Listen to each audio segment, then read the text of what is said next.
নাদিম বিছানা থেকে টুপ করে নেমে গিয়ে খাবারের ব্যাগটা তুলে নিল। ব্যাগের ভেতরে উঁকি দিয়ে বলল, কাহিনী কি? রঞ্জন সোজা হয়ে বসল, হেসে বলল, পূজা পাঠিয়েছে। আবার মাও প্যাক করে দিল। সব মিলিয়ে এত খাবার হয়ে গিয়েছে। সন্ধ্যায় ফ্লাইট, ভাবলাম আজকের লাঞ্চটা আপাতত একসাথেই খাই।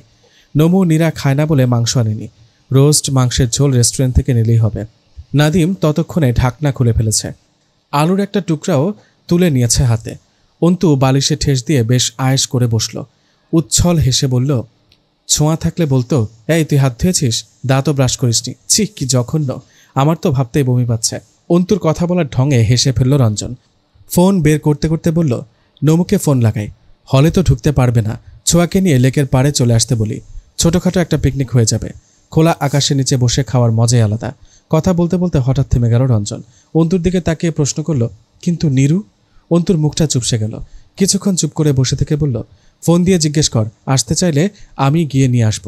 নাদিম আলুর টুকরোটা চিবোতে চিবোতে বলল, আসতে চাইলে মানে? অবশ্যই আসবে। আর ফোন দে মানে কি? তোর বউ তুই ফোন দিবি, রঞ্জনকে কস কেন? অন্তু ছোট্ট নিঃশ্বাস ফেলে বলল, বউটা নস কেন? বউ বাড়িতে, এখানে তো নয়। এই মুহূর্তে তোদেরও যা, আমারও তাই। আর দাওয়াত তো রঞ্জনের, আমার হলে না হয় আমি ফোন দিতাম। রঞ্জনের দাওয়াত রঞ্জন দিব, তাছাড়া আমার ফোনে ব্যালেন্স নাই। নাদিম কিছু বলতে গিয়েও বলল না। রঞ্জন 2-3 বার ফোন দেওয়ার পরও নীরাকে ফোনে পাওয়া গেল না। নাদিম রঞ্জন প্রশ্নবোধক দৃষ্টিতে অন্তুর দিকে তাকাতেই অস্বস্তিতে পড়ে গেল অন্তু। ঠোঁট দিয়ে জিহ্বা ভিজিয়ে নিয়ে বলল, আমার দিকে তাকিয়ে আছিস কেন? বাড়ি ভর্তি মেহমান, নতুন বউকে এভাবে বের হতে দেবে বলে মনে হয় না। বড় ফুপু তো কেয়ামত করে ফেলবে। আমাকে কেউ কিছুই বলবে না। ঘুরে ফিরে প্রশ্নের মুখোমুখি ওকেই হতে হবে। রঞ্জন দীর্ঘশ্বাস ফেলল। নাদিম রক্তিম চোখে চেয়ে রইল, কিছু বলল না। দুপুরের খাঁ রোদে রিকশায় বসে অপেক্ষা করছে আরফান। গায়ে ঘরমাক্ত সাদা শার্ট। আজ নম্রতা তাদের বাসায় যাবে বলে হাসপাতাল থেকে সোজা নম্রতাকে রিসিভ করতে এসেছে সে।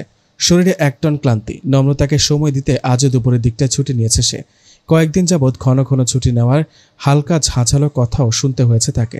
মেজাজটা খানিক চটে আছে। ব্যাপারটা তার ব্যক্তিত্বে তীব্রভাবে আঘাত এনেছে। গরমের মাঝে অপেক্ষা করতে করতে সেই রাগ ক্ষোভ যেন তরতর করে বাড়ছে। আরফান কপাল কুঁচকে ঘড়ি দেখল। প্রায় সাথে সাথেই গেট পেরিয়ে বেরিয়ে এলো নম্রতা।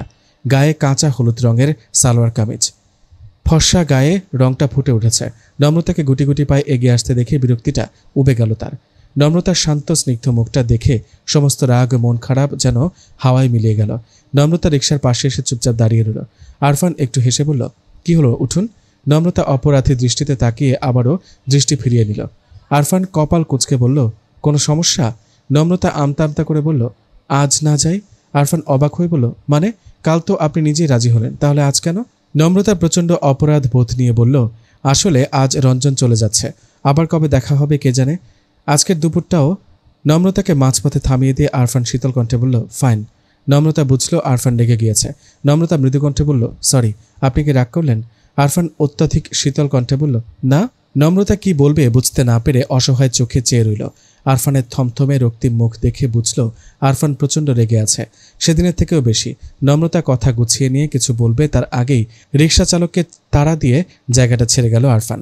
ভদ্রতাস্বরূপ একবার বিদায়টা পর্যন্ত নিল না। নম্রতা মুখ কালো করে চেয়ে রইল। সাথে সাথেই বেজে উঠল ফোন। একটা দীর্ঘশ্বাস ফেলে হাঁটতে লাগলো সে। বন্ধুরা অপেক্ষা করছে। একই আকাশে চড়ে বেড়ানো 6 রঙা উচ্ছল ঘুড়ি আজ সময়ের তালগোলে ক্লান্ত। আজও তারা একই সুতোয় গাঁথা। ভিন্ন স্বাদের ঘুড়িগুলো আজ একই টানে মত্ত। তবুও কোথাও একটা ছন্ন ছাড়া ডঙ্কা। প্রাণপণে কাছে টানলেও দূরত্ব বাড়ার শঙ্কা।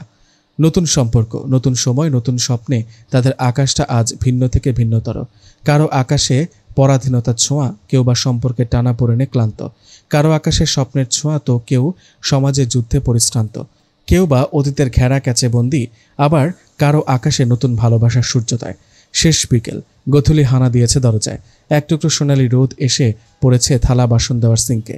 জলের কল খোলা। চুরির টুংটাং শব্দ তুলে থালা বাসন ধুচ্ছে নীরা। ছোট ছোট দুষ্টু চুলগুলো অবহেলায় ভরে পড়ে আছে কপালে। নীরা ভেজা হাতে ঘোমটা টানল মাথায়। কণ্ঠনালী শুকিয়ে এসেছে। বুক আর পেটে চিনচিনে ব্যথা শুরু হয়েছে প্রায় ঘণ্টাখানেক হলো। এতগুলো মানুষের রান্নার জোগাড় আর খাওয়ার যোগান দিতে গিয়ে সকাল থেকে কিছু মুখে তোলার সুযোগ হয়নি তার। জাহানারা 2-1 বার খাওয়ার কথা বললেও এত মেহমান আর খালা ফুপু শাশুড়ির ভিড়ে খেতে বসার সাহস হয়নি নীরার। এমনিতেই খুঁতের পর খুঁত বলে বেড়াচ্ছে। এখন খেতে বসলে নিশ্চয়ই আরও কিছু কথা শোনাবে তাকে। বুক পিঠে চাপ দিয়ে ধরতেই থালা বাসন ছেড়ে সোজা হয়ে দাঁড়ালো নীরা। চোখ দুটো বন্ধ করে জোরে নিঃশ্বাস নেওয়ার চেষ্টা করলো, হচ্ছে না। নিঃশ্বাস নেওয়ার চেষ্টা করতেই চাপ দিয়ে ধরছে বুক। নীরা অসহায় চোখে এদিক ওদিক তাকালো। ডান হাতের পিঠ দিয়ে কপালের ঘাম মুছে আবারও হাত দিল কাজে। প্রায় ঘণ্টাখানেক পর রান্নাঘরের কাজটুকু শেষ করে বসার ঘরের কাছাকাছি আসতেই থমকে গেল পা। কানে এলো অন্তুর খালা ফুপুর মধ্যকার নিচু স্বরে চলা রুচিহীন আলোচনা। বড় ভাবি, অন্তুর বউ নাকি অন্তুর থেকে বয়সে বড়। এটা কোনো কথা? আমাদের বংশের ছেলেদের এই একটা সমস্যা, চোখে পট্টি বেঁধে মেয়ে পছন্দ করে। বাপ মায়ের সাথে যুদ্ধ করে বিয়েটা যখন করলি তখন কচি মেয়ে দেখে বিয়ে কর, তা না দামরা মেয়ে পছন্দ করে বসে আছে। মেয়ের চরিত্র। নীরা আর দাঁড়ালো না, শব্দহীন পায়ে নিজের ঘরের দিকে পা বাড়ালো। দরজাটা ভিজিয়ে দিয়ে বিছানায় এক কোনায় ফ্লোরে গিয়ে বসল। চোখ দুটো টলমল করে উঠল নিঃশব্দ। বোবা কান্নায় বুকে প্রচণ্ড ব্যথা নিয়ে শাড়ির আঁচলে মুখ গুজল। কান্নার দমকে কেঁপে কেঁপে উঠতে লাগলো শরীর। জীবনে প্রথমবারের মতো মনের কোনায় উদয় হলো আত্মহত্যার কথা। মরে গেলে কি মুক্তি পাবে নীরা? একটু স্বস্তি পাবে? ক্ষণিকের জন্য কি কেউ তাকে বুকে আগলে ধরে কাঁদবে? একটু বোঝার চেষ্টা করবে? নীরার কান্নার মাঝে ফোন বাজল। বিছানার ওপর পড়ে থাকা ফোনটার দিকে কয়েক সেকেন্ড তাকিয়ে থেকে হাত বাড়িয়ে ফোন তুলল। সাথে সাথে ওপাশ থেকে নরম স্বরে কথা বলে উঠল রঞ্জন। নীরু বলছিস? নীরা অস্ফুট স্বরে বলল, আধা ঘন্টা পর আমার ফ্লাইট দোস্ত, তোর সাথে দেখা হলো না। যেতে চেয়েছিলাম তোর শ্বশুরবাড়ি, কিন্তু হলো না। তোর ফুপু শাশুড়ি নাকি খুব কনজারভেটিভ, আমি গেলে যদি আবার কথা টথা ওঠে, তাই যায়নি। এটুকু বলে থামল রঞ্জন। তারপর খুব আদুরে কণ্ঠে বলল, তুই ভালো আছিস নীরা?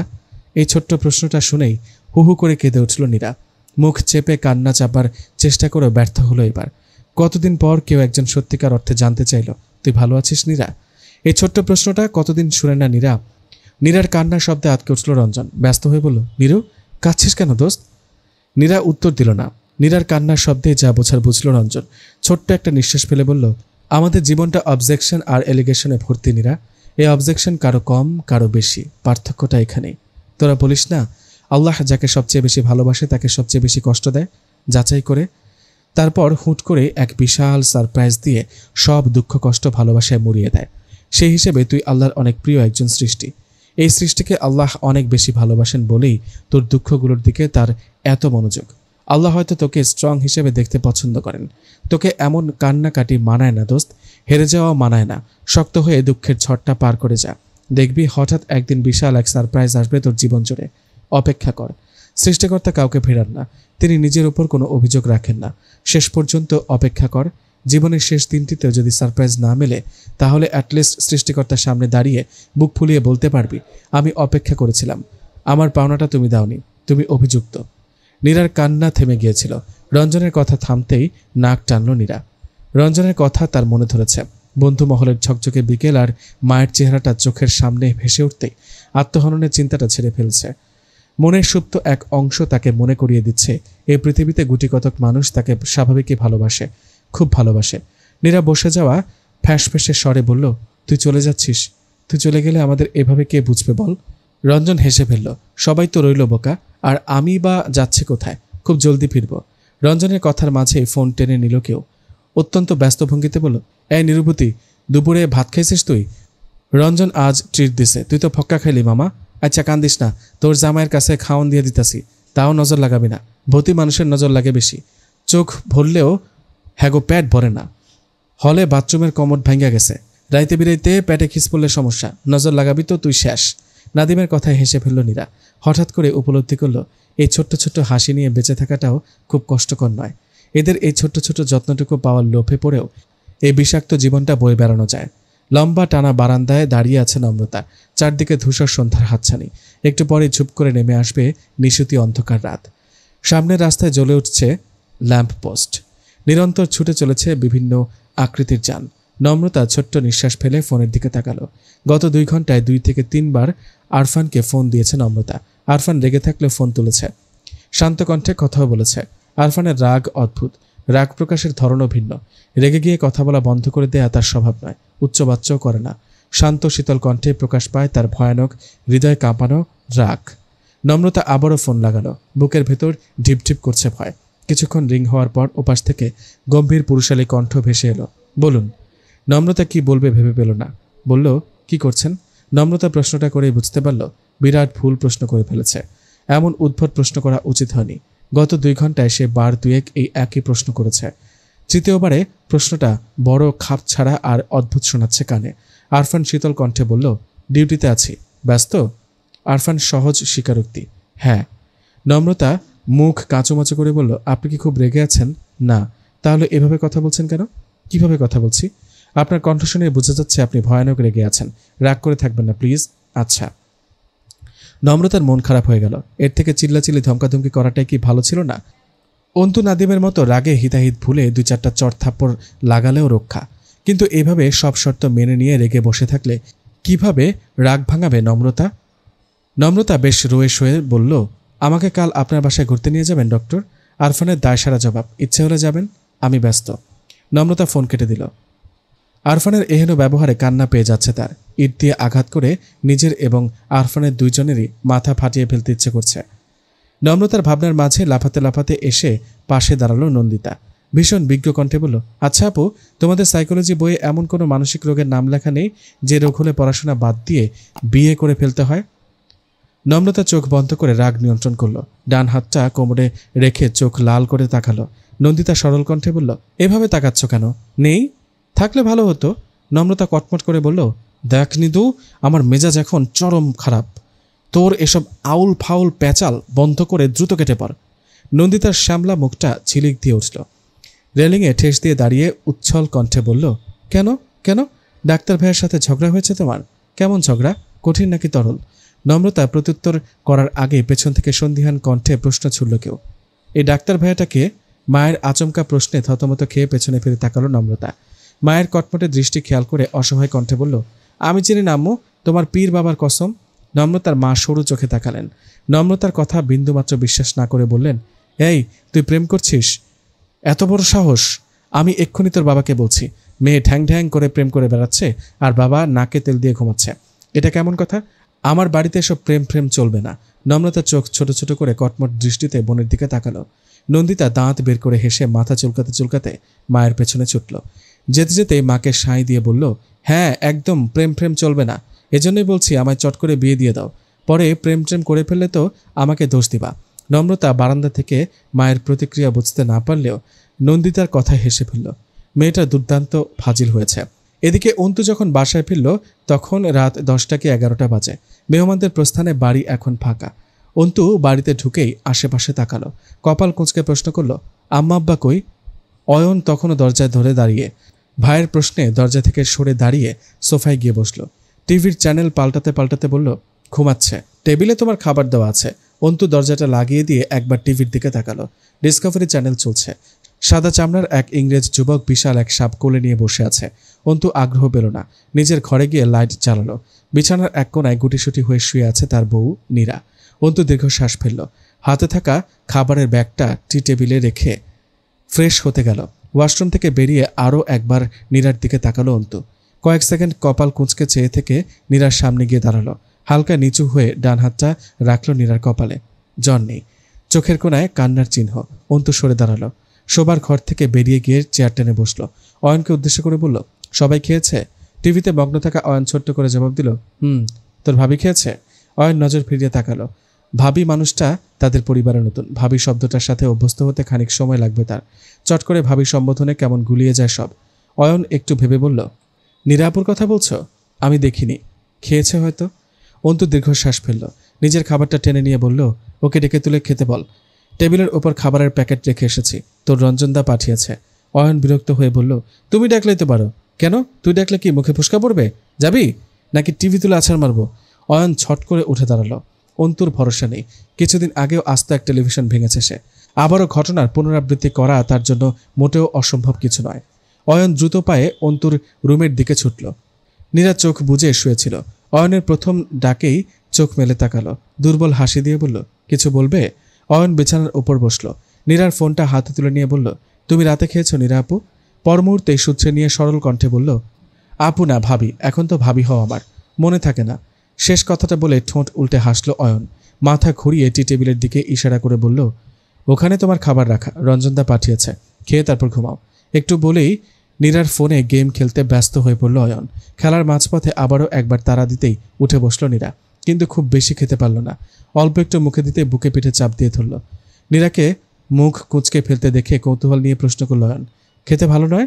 নীরা অল্প হাসল। ঠিক সেই সময় খাওয়া শেষ করে ঘরে এলো অন্তু। ঘরে ঢুকতেই চোখে হলো। সারাদিনে এই প্রথম মানুষটিকে দেখতে পেয়ে মনটা স্নিগ্ধ হয়ে গেল নীরার। অন্তু খুব স্বাভাবিকভাবেই চোখ ফিরিয়ে নিল। বিছানার কাছাকাছি এসে অয়নের মাথায় চাটি মেরে বলল, এটা তোর গেম খেলার জায়গা, যা ভাগ। অয়ন মুখ কালো করে বেরিয়ে গেল। পুরোটা সময় খাওয়া থামিয়ে তৃষ্ণার্ত চোখে অন্তুর দিকে চেয়ে রইল নীরা। বিস্ময় নিয়ে খেয়াল করল অন্তুর ছোট ছোট কথাও চুম্বকের মতো টানছে তাকে। অন্তুর অঙ্গ ভঙ্গি, কুঁচকানো কপাল সবই যেন কালো জাদুর মতো হঠাৎই তীব্রভাবে মুগ্ধ করছে তাকে। অন্তু জগ থেকে পানি ঢেলে পানি খেল। টি টেবিল থেকে গ্লাস ভর্তি পানি নিয়ে নীরার পাশে বেডসাইড টেবিলে রাখল। তারপর স্বাভাবিকভাবেই নিজের জায়গায় গিয়ে লম্বালম্বিভাবে শুয়ে পড়ল। এক হাত বুকের উপর রেখে অপর হাত কপালে আড়াআড়িভাবে রেখে চোখ বুঝল। নীরা অন্তুর দিকে চেয়ে হতাশ দীর্ঘশ্বাস ফেলল। অন্তু কি আজও তার সাথে কথা বলবে না? এক বিছানায় এতটা কাছাকাছি থেকেও কি বেপরোয়া অন্তুর অভিমান গলবে না? বহু প্রত্যাশিত ঘুমের একটু অনিয়ম করবে না? সকালে ঘুম থেকে উঠে যথারীতি অন্তুকে পাশে পেল না নীরা। নীরা তড়িঘড়ি করে বিছানা ছাড়ল। আজও ঘুম ভাঙতে দেরি হয়ে গিয়েছে তার। কোনো রকম চোখে মুখে পানি ছিটিয়ে রান্নাঘরের দিকে উঁকে দিল। জাহানারা রান্নায় ব্যস্ত, চোখ মুখ থমথমে গম্ভীর। নীরা ভয়ে ভয়ে রান্নাঘরের ভেতরে গিয়ে দাঁড়ালো। মিহি কণ্ঠে বলল, আর কিছু রান্না করবেন মা? আমি করে দেই। জাহানারা উত্তর দিলেন না। থমথমে মুখে কড়াইয়ে খুন্তি চালাতে লাগলেন। নীরা জাহানারার উত্তরের আশায় কিছুক্ষণ নীরব দাঁড়িয়ে রইল। যখন বুঝল জাহানারা উত্তর দেবে না, তখন নিজ উদ্যোগেই পাশে রাখা গামলায় সিদ্ধ ডিমের খোসা ছাড়াতে হাত বাড়ালো। জাহানারা এবারও কিছু বললেন না।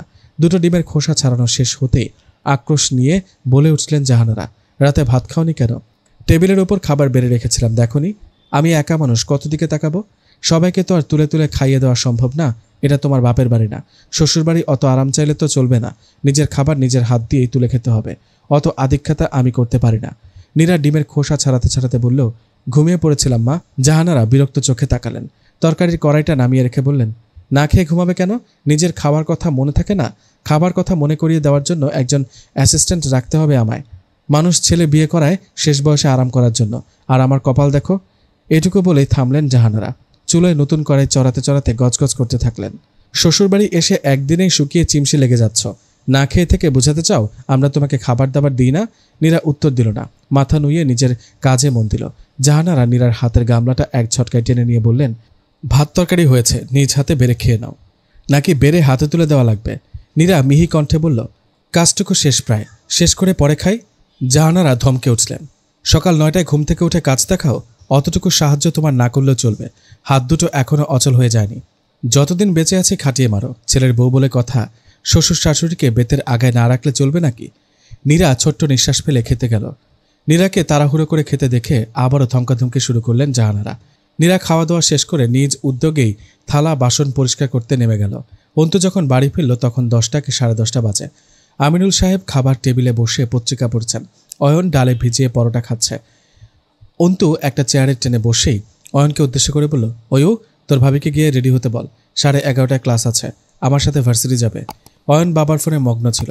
ভাইয়ের কথায় বিরক্ত চোখে তাকালো। এটুকু তো তুমিই বলতে পারো। নীরা আপু থুক্কু, ভাবি তো রান্নাঘরেই আছে। অন্তু চোখ লাল করে বলল, তুই যাবি নাকি ঠাটিয়ে চর মারব? অয়ন মুখ ভার করে উঠে দাঁড়ালো। আধ খাওয়া পরোটাটা হাতে তুলে নিয়ে বলল, নীরা আপুর বিয়েটাও আমার সাথে দিয়ে দিতে, সব কাজ তো আমাকে দিয়েই করাও। কথাটা বলে সবার দিকে তাকাতেই আতঙ্কে সাদা হয়ে গেল অয়ন। বাবার রক্তচক্ষু দেখে মুখটা পাংশুটে হয়ে গেল তার।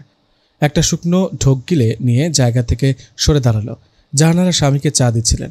অন্তুর কথা কানে যেতেই বললেন, নীরার ভার্সিটি যাওয়ার কি দরকার? বিয়ে যখন হয়েছে তখন পড়াশোনা নিয়ে এত লাফালাফি করার প্রয়োজন নেই। তোর বইয়ের পড়াশোনা বহুত হয়েছে, আর লাগবে না। অন্তু শান্ত চোখে মায়ের দিকে তাকালো। মুখের খাবারটুকু গিলে নিয়ে বলল, আমারও বিয়ে হয়ে গিয়েছে আম্মা। বিয়ের পর আমি পড়তে পারলে নীরা কেন পারবে না? পড়াশোনা কমপ্লিট করা ওর ইচ্ছে, আর ওর পড়াশোনা কমপ্লিট করানো আমার দায়িত্ব। বিয়ের সময় পড়াশোনা করাবো না বলে কোনো শর্ত দিইনি আম্মা। জাহানারা ক্ষুব্ধ কণ্ঠে বললেন, দিসনি তো কি হয়েছে, এখন দিবি। 3 জনের পড়াশোনার খরচ টানার সামর্থ্য আছে নাকি তোর আব্বার? সংসারের বাদ বাকি খরচও কি কম? সংসারে একজন এক্সট্রা মানুষ পালাও বহুত খরচার বিষয়। খাওয়া দাওয়া, জামা কাপড়, এখন আবার পড়াশোনা। অন্তু বুঝল যুক্তিগুলো একান্তই আব্বার। যুক্তিগুলো খুব সূক্ষ্মভাবে বসিয়ে দেওয়া হয়েছে আম্মার মগজে। অন্তু ছোট্ট নিঃশ্বাস ফেলে বলল, তোমাকে চিন্তা করতে হবে না আম্মা। বিয়ে করার আগেই তো বলেছিলাম আমার স্ত্রীর খাওয়া পড়া পড়ালেখা সব কিছুর দায়িত্ব আমার। ওর জন্য আপনাদের 1 টাকাও খরচ করতে হবে না। জাহানারা চোখ কপালে তুলে বললেন, তোর দায়িত্ব? তুই কোথায় পাবি অত টাকা? বাচ্চা একটা ছেলে। চাকরি বাকরিও করিস না, আমি ব্যবস্থা করে নিব। আমিনুল সাহেব খবরের কাগজটা ভাঁজ করে রেখে চায়ের কাপে চুমুক দিলেন। তাচ্ছিল্য নিয়ে বললেন, তোমার ছেলে এখন বইয়ের ভরণ পোষণের দায়িত্ব নিতে গিয়ে পড়াশোনা ছেড়ে বাসের কন্ট্রাক্টরের চাকরি নেবে নাকি জিজ্ঞেস করো তো জাহানারা। অন্তু খাওয়া ছেড়ে আমিনুল সাহেবের দিকে তাকালো। পর মুহূর্তে চোখ নামিয়ে নিয়ে হাত ধুয়ে উঠে গেল। মাথায় হাজারো দুশ্চিন্তা ঘুরপাক খাচ্ছে। কিভাবে কি ম্যানেজ করবে কিছুই বুঝতে পারছে না। গত 2 দিন রাত দিন খুঁজেও কোনো টিউশনই পাওয়া যায়নি। আপাতত 1-2টা টিউশনি পেলেও চলে যেত অন্তুর। আপাতত নীরার প্রয়োজনটুকু তো মিটত। কথাগুলো ভাবতে ভাবতেই রুমে গিয়ে শার্ট খুলল অন্তু।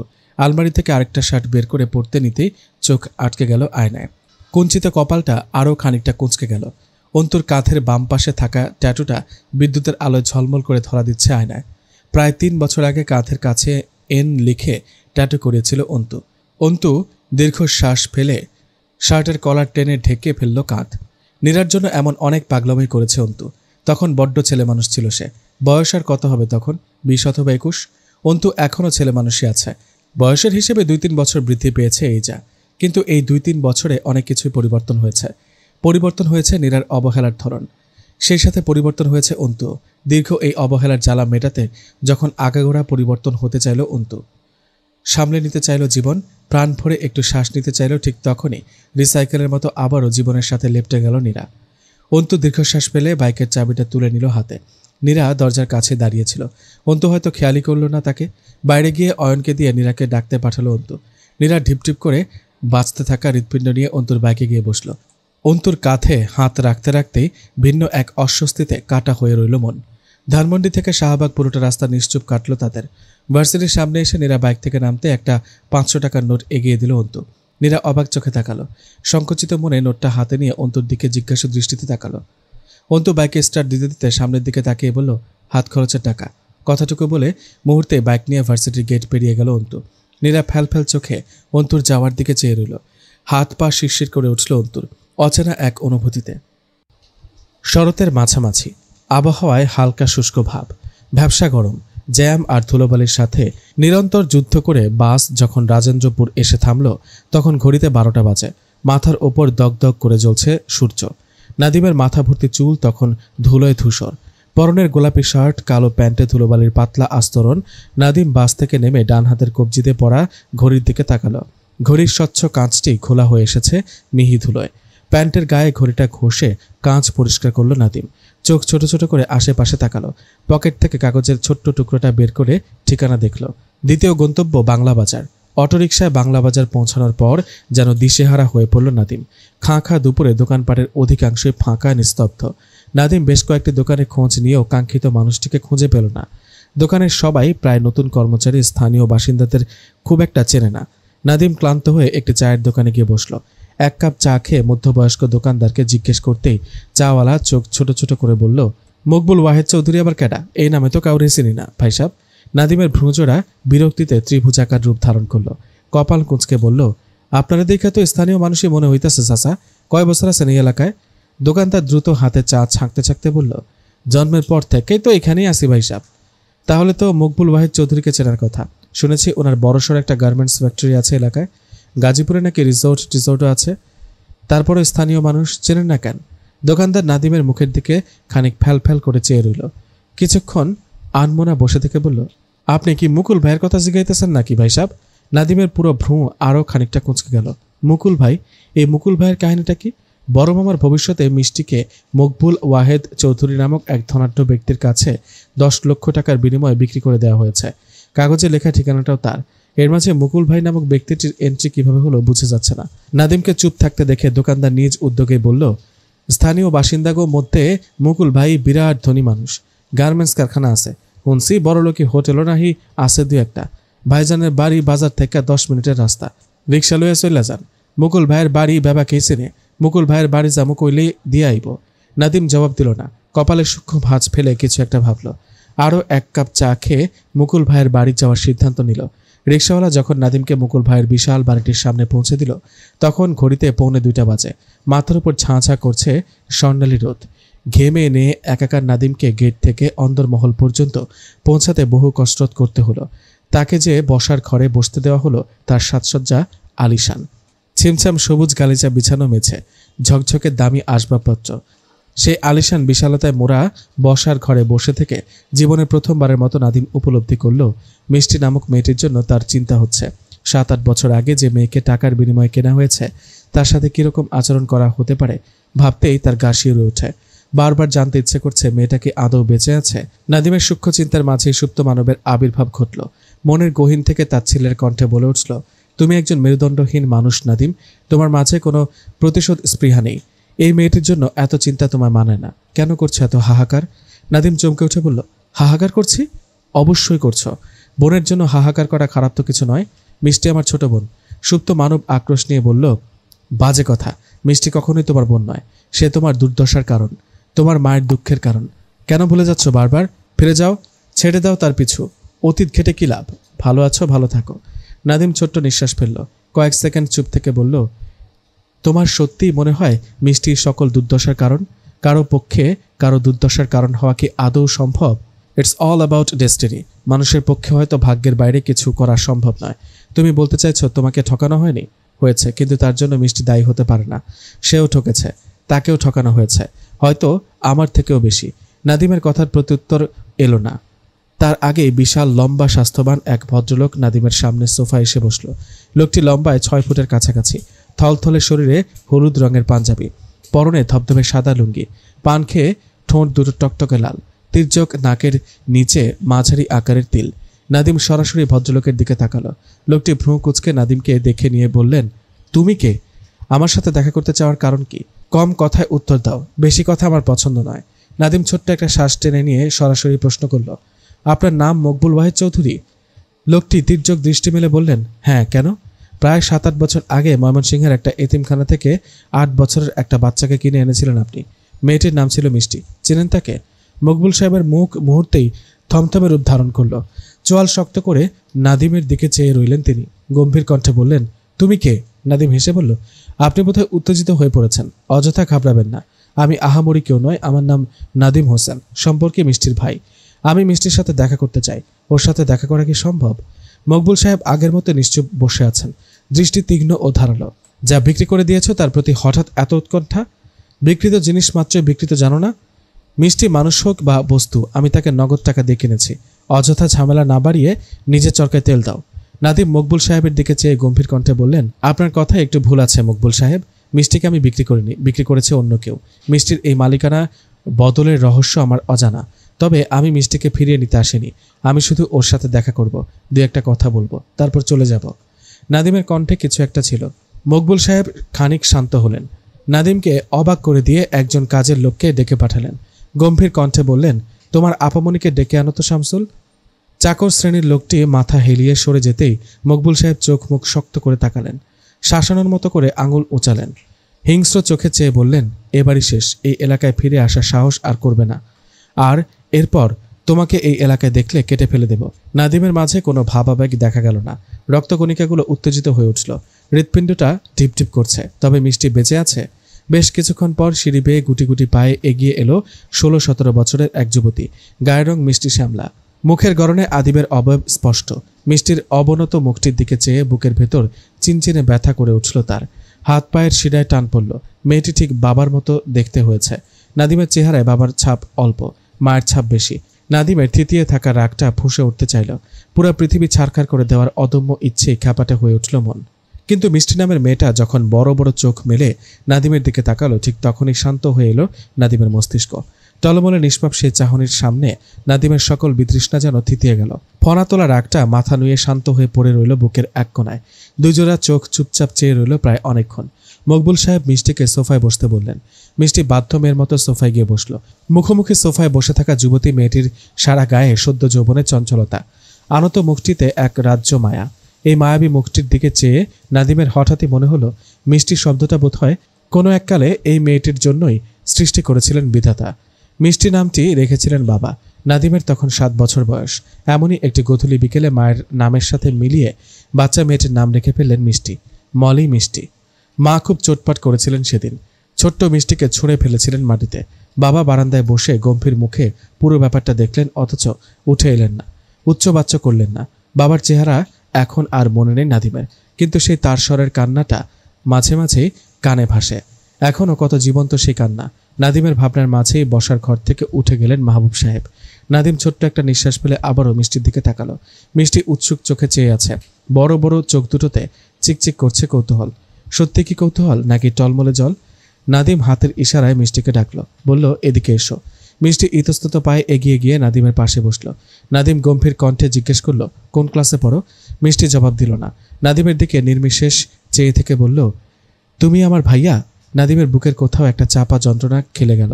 বলতে ইচ্ছে হলো, না, আমি তোর কেউ না, কেউ না, কিন্তু বলা হলো না। মিষ্টির বলা ভাইয়া শব্দটা হৃৎপিণ্ডের সাথে সমান তালে লাফাতে লাগলো পুরো বুক জুড়ে। নাদিমের উত্তর না পেয়ে মিষ্টি নিজে থেকে কথা বলল। তার মিহি কণ্ঠে খেলে গেল রাজ্যের অস্বস্তি। আমার ভাইয়ার গালে তিল ছিল, তোমারও আছে। এ দেখো, আমারও আছে। তুমি আমার ভাইয়া না? নাদিম চোখ উঁচিয়ে মিষ্টির বাম গালে তাকালো। একই জায়গায় আদিবেরও তিল ছিল। নাদিম ডান হাতে ঘাড় চুলকে এদিক ওদিক তাকালো। কি বলবে বুঝতে না পেরে কিছুক্ষণ থম মেরে বসে রইল। তারপর মৃদু কণ্ঠে বলল, তোমার আমাকে মনে আছে? মিষ্টি মাথা নাড়ে। তারপর খুব অসহায় কণ্ঠে বলল, তুমি আমায় পছন্দ করো না? না। কেন পছন্দ করো না? কি করেছে আমি? নাদিমের ভেতরটা টলমল করে উঠল। এই বিশ্রী পৃথিবীর অশ্লীল সব কপটতাকে ঠেলে দিয়ে ছোট্ট একটি বোন বিশাল অভিমানের ছুরি নিয়ে ভাইয়ের দিকে প্রশ্ন ছুড়ল। নাদিমের মনে হলো সেই প্রশ্নটা নাদিমের ভেতরটাকে চোখের পলকে তীব্র এক ভূমিকম্পে বিধ্বস্ত করে দিল। নরম কণ্ঠে বলল, কে বলল আমি তোমায় পছন্দ করি না? সবাই বলতো, আমি জানি। কথাটা বলে থামল মিষ্টি। ভীত হাতে নাদিমের বাহুতে হাত রাখল। অপলক চোখে নাদিমের দিকে চেয়ে থেকে বলল, মায়ের চেহারা আমার মনে নেই। তুমি কি মায়ের মতো দেখতে? মাকে খুব মনে পড়ে আমার। মামা বলেছিল আমি নাকি মাকে মেরে ফেলেছি। আমার জন্যই মরে গিয়েছে মা। মামার কথা কি সত্য ভাইয়া? তুমি যা বলবে আমি বিশ্বাস করব। মামার কথা আমার বিশ্বাস হয় না। মামা আমার সাথে। এটুকু বলে থেমে গেল মিষ্টি। মাথা নিচু করে বসে রইল চুপচাপ। গাল বেয়ে গড়িয়ে পড়ল টপ টপ বৃষ্টি। তার ছোট্ট আদুরে মুখ দেখে মনে হলো অভিমানিনী এক কিশোরী গাল ফুলিয়ে একের পর এক নালিশ করছে। জীবন সম্পর্কে হাজারো নালিশ ভাইয়ের জন্য জমা রেখেছিল সে। ভাইয়ের প্রতি তার অগাধ ভরসা। ভাইয়েরা সব পারে। নাদিমের চোখের কোণে চিকচিক করে উঠল এক ফোঁটা অশ্রুবিন্দু। এই প্রথম মিষ্টি নামক মেয়েটির জন্য বড় মায়া হলো তার। বুক ভরে শ্বাস টেনে নিয়ে বলল, মামা মিথ্যা বলেছেন। ওনার কথা বিশ্বাস করো না। মা তোমাকে ভালোবাসত, আমায় বলেছে। মিষ্টির মুখটা উজ্জ্বল হয়ে উঠল। তুমিও আমায় ভালোবাসো? নাদিম এক পলক মিষ্টির দিকে তাকালো। চোখ নামিয়ে নিয়ে বলল, হ্যাঁ বাসি। আব্বুও বলেছিল যে তুমি আমায় ভালোবাসো। মামা মিথ্যা বলেছে। নাদিম সন্দিহান চোখে তাকালো। ভ্রু কুচকে বলল, আব্বু? দুপুরে রাশভারী সূর্যটা ঘণ্টা 2 হলো কোমল আলো ছড়াচ্ছে। শহরের গায়ে আছড়ে পড়ছে বিকেলের মিষ্টি আলো। আরফান কিছুক্ষণ আগেই রাউন্ড শেষ করে নিজস্ব চেম্বারে এসে বসেছে। ক্লান্ত শরীরে 2টো রোগীও দেখেছে, প্রেসক্রাইব করেছে। তারপর গা এলিয়েছে চেয়ারে। মনটা বোধহয় ভালো নেই তার। কেমন যেন খাপছাড়া। মন খারাপের সময় অসময় তারা দিচ্ছে তাকে। পৃথিবীর সবকিছু রঙিন, লক্ষ্যহীন বিতৃষ্ণা বলে বোধ হচ্ছে। আরফানের ক্লান্ত চিন্তার মাঝে দরজা ঠেলে ভেতরে ঢুকল সাঈদ। আরও একজন রোগী অপেক্ষা করছে জানিয়ে সসম্ভ্রমে বেরিয়ে গেল। আরফান মুখ ফুলিয়ে শ্বাস নিয়ে সোজা হয়ে বসল। টেবিলে রাখা মোবাইল স্ক্রিনের উঁকি দিল। লক স্ক্রিনে নম্রতার ছবি। আরফান বেশ কিছুক্ষণ নির্নিমেষ চেয়ে রইল সেই স্ক্রিনে। এই স্নিগ্ধ সুন্দর মুখটির দিকে চেয়ে থাকতে তার ভালো লাগে। যতবার দেখে ততবার অবাক হয়, মুগ্ধ হয়, ততবার ভালোবাসে। আরফানের ভাবনার মাঝে দরজা ঠেলে ভেতরে এলো দুজন। আরফান ফোনের দিকে নজর রেখে বলল, বসুন। বসুন শব্দটা উচ্চারণ করে বেখেয়ালে সামনের দিকে তাকালো আরফান। চোখ নামিয়ে নিয়ে ফোনটা পাশে রাখতে গিয়ে যেন চমকে উঠল সে। চোখ উঠিয়ে সচেতন চোখে তাকালো। মুহূর্তে গলা শুকিয়ে গেল আরফানের। হকচকিয়ে গেল, বিভ্রান্ত হয়ে গেল। মুখোমুখি বসে থাকা নম্রতা বাবার চোখ বাঁচিয়ে খুব সাবধানে ডান চোখটা টিপে দিতে ফ্যাকাশে হয়ে গেল আরফানের মুখ। নম্রতার এমন কাজে বিস্মিত হলো। মৃদু গলা খাঁকারি দিয়ে সরাসরি তাকালো। কিছুটা অস্বস্তি হলেও নিজেকে স্বাভাবিক রাখার চেষ্টা করলো আরফান। যথেষ্ট প্রফেশনাল কণ্ঠে বলল, পেশেন্টকে? নম্রতা দ্রুত উত্তর দিল, দুজনই। আরফান সন্দিহান চোখে তাকালো। নম্রতা দুধে আলতা ফর্সা মুখটা খুব স্নিগ্ধ লাগছে আজ। জলপাই রঙের সুতির সালোয়ার কামিজে ফুটে উঠেছে রং। চুলগুলো ভিন্নভাবে বেঁধেছে বলে কিশোরীদের মতো উচ্ছল দেখাচ্ছে তাকে। আরফান চোখ সরিয়ে নিল। প্রেমিকার বাবার সামনে প্রেমিকার দিকে হা হয়ে চেয়ে থাকা নিশ্চয়ই ভালো ছেলের লক্ষণ নয়।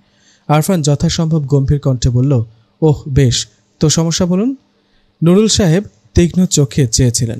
গম্ভীর কণ্ঠে বললেন, কিছুদিন যাবৎ শরীরটা খুবই দুর্বল। শুয়ে বসে থেকে ক্লান্ত হয়ে পড়ছি। হুটহাট রক্তচাপ বেড়ে যাচ্ছে, আবার কখনো হুট করে কমে যাচ্ছে। খবর কাগজ পড়তে গেলেও চোখ ব্যথা করছে। রাতের দিকে প্রচণ্ড পা ব্যথার জন্য ঘুমাতে পারছি না। ক্ষুধা লাগছে কিন্তু খেতে পারছি না। বুক পিঠেও ব্যথা করছে আজকাল। আরফান মনোযোগ দিয়ে শুনল। এক টুকরো কাগজ টেনে নিয়ে বলল, চোখের জন্য আলাদা ডাক্তার দেখিয়েছেন? দেখালাম সেদিন, ওষুধ চলছে, কিন্তু লাভ বিশেষ হচ্ছে বলে মনে হচ্ছে না।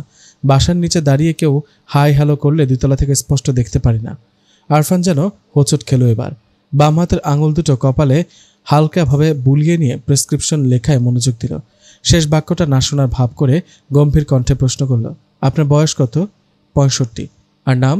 নুরুল মাহমুদ। ডায়াবেটিস আছে আপনার? পরীক্ষা করেছিলেন কখনো? তা একটু আছে, তবে আন্ডার কন্ট্রোল। আরফান চোখ তুলে তাকালো।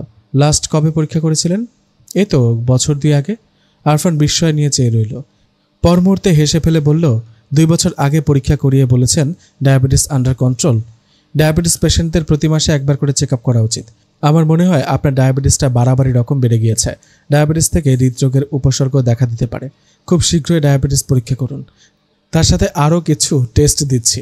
রিপোর্টগুলো খুব দ্রুত আমাকে দেখাবেন। নুরুল সাহেব অসন্তুষ্ট চোখে আরফানের দিকে তাকালেন। বিরক্ত কণ্ঠে বললেন, ডাক্তাররা টেস্ট ফেস্ট ছাড়া কিছু দিতে পারে না নাকি? সামান্য জ্বর হলেও এক গাদা টেস্ট, হাঁচি দিলেও test. It's all about politics. আজকাল হাসপাতালেও রাজনীতি, টাকা কামানোর রাজনীতি। আরফান অসহায় চোখে তাকালো। কথাটা নুরুল সাহেব না বলে অন্য কেউ বললে নির্ঘাত চটে যেত আরফান। মেজাজ খারাপ হতো, কিন্তু এই মুহূর্তে চটে যাওয়া যাচ্ছে না। প্রেমিকার বাবার প্রতি শ্রদ্ধা রেখে চুপ করে রইল আরফান। টেস্ট না করলে রোগ কীভাবে ধরব? ডাক্তাররা তো আর সর্বজান্তা নয়। চোখ বন্ধ করে মন্ত্র আওড়ে রোগ ধরে ফেলার ক্ষমতা তাদের দেওয়া হয়নি। কথাটা বলতে গিয়েও বলল না। স্বাভাবিক গাম্ভীর্য বজায় রেখে বলল, টেস্টের রিপোর্টগুলো প্রয়োজন। নুরুল সাহেব বিতৃষ্ণা নিয়ে তাকালেন। তার চোখের দৃষ্টি আরফানের শান্ত দৃষ্টিকে ছিন্ন ভিন্ন করে শাসিয়ে উঠল। খবরদার আমার মেয়ের দিকে তাকাবে না। এইসব ডাক্তার ফাক্তারকে আমি মেয়ের জামা হিসেবে মানি না, মানব না। আরফান হতাশ নিঃশ্বাস ছেড়ে দৃষ্টি ফিরিয়ে নিল। প্রেসক্রিপশনটা নুরুল সাহেবের দিকে বাড়িয়ে দিয়ে বলল, টেস্টগুলো করে নেবেন। নুরুল সাহেব উত্তর দিলেন না। প্রেসক্রিপশনের দিকে ভ্রু কুঁচকে তাকিয়ে থেকে বললেন, এবার আমার মেয়েকে দেখুন। She need a better prescription from you. Nurul সাহেবের ঠেসমারা কথায় কিছুটা অস্বস্তিতে পড়ে গেল আরফান। হালকা চালে নম্রতার দিকে তাকালো। একদম অপরিচিতদের মতো চোখ ফিরিয়ে নিয়ে বলল, কি হয়েছে আপনার মেয়ের? আরফানের কথার প্রত্যুত্তর করার আগে নুরুল সাহেবের ফোন বাজল। ফোন আর প্রেসক্রিপশনটা হাতে তুলে নিয়ে বললেন, আজকাল আমার মেয়ের রাতে ঘুমটুম হচ্ছে না, মন খারাপ করে বসে থাকছে।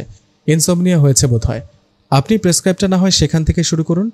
আমি কলটা অ্যাটেন্ড করে ফিরছি। নুরুল সাহেব চেম্বার থেকে বেরিয়ে যেতে হাঁপ ছেড়ে বাঁচল আরফান। শরীরটা চেয়ারে এলিয়ে দিয়ে বুক ভরে শ্বাস নিল। চোখ দুটো নম্রতার চোখে মেলে ধরে বলল, আপনি অসুস্থ? নম্রতা ছোট্ট একটা শ্বাস টেনে নিয়ে বলল, অনেক বেশি। এমন ডেঞ্জারাস বাবার মেয়েরা আবার অসুস্থ হয়? নম্রতা টেবিলের ওপর কোনোই ঠেকিয়ে গালে হাত দিয়ে বসল। নিষ্পাপ কণ্ঠে বলল, যে শহরে রোগ বাড়ানো ডাক্তার থাকে সেই শহরে ডেঞ্জারাস বাবার মেয়েরাও আরও বেশি বেশি অসুস্থ হয় ডক্টর। আরফান মৃদু হাসল।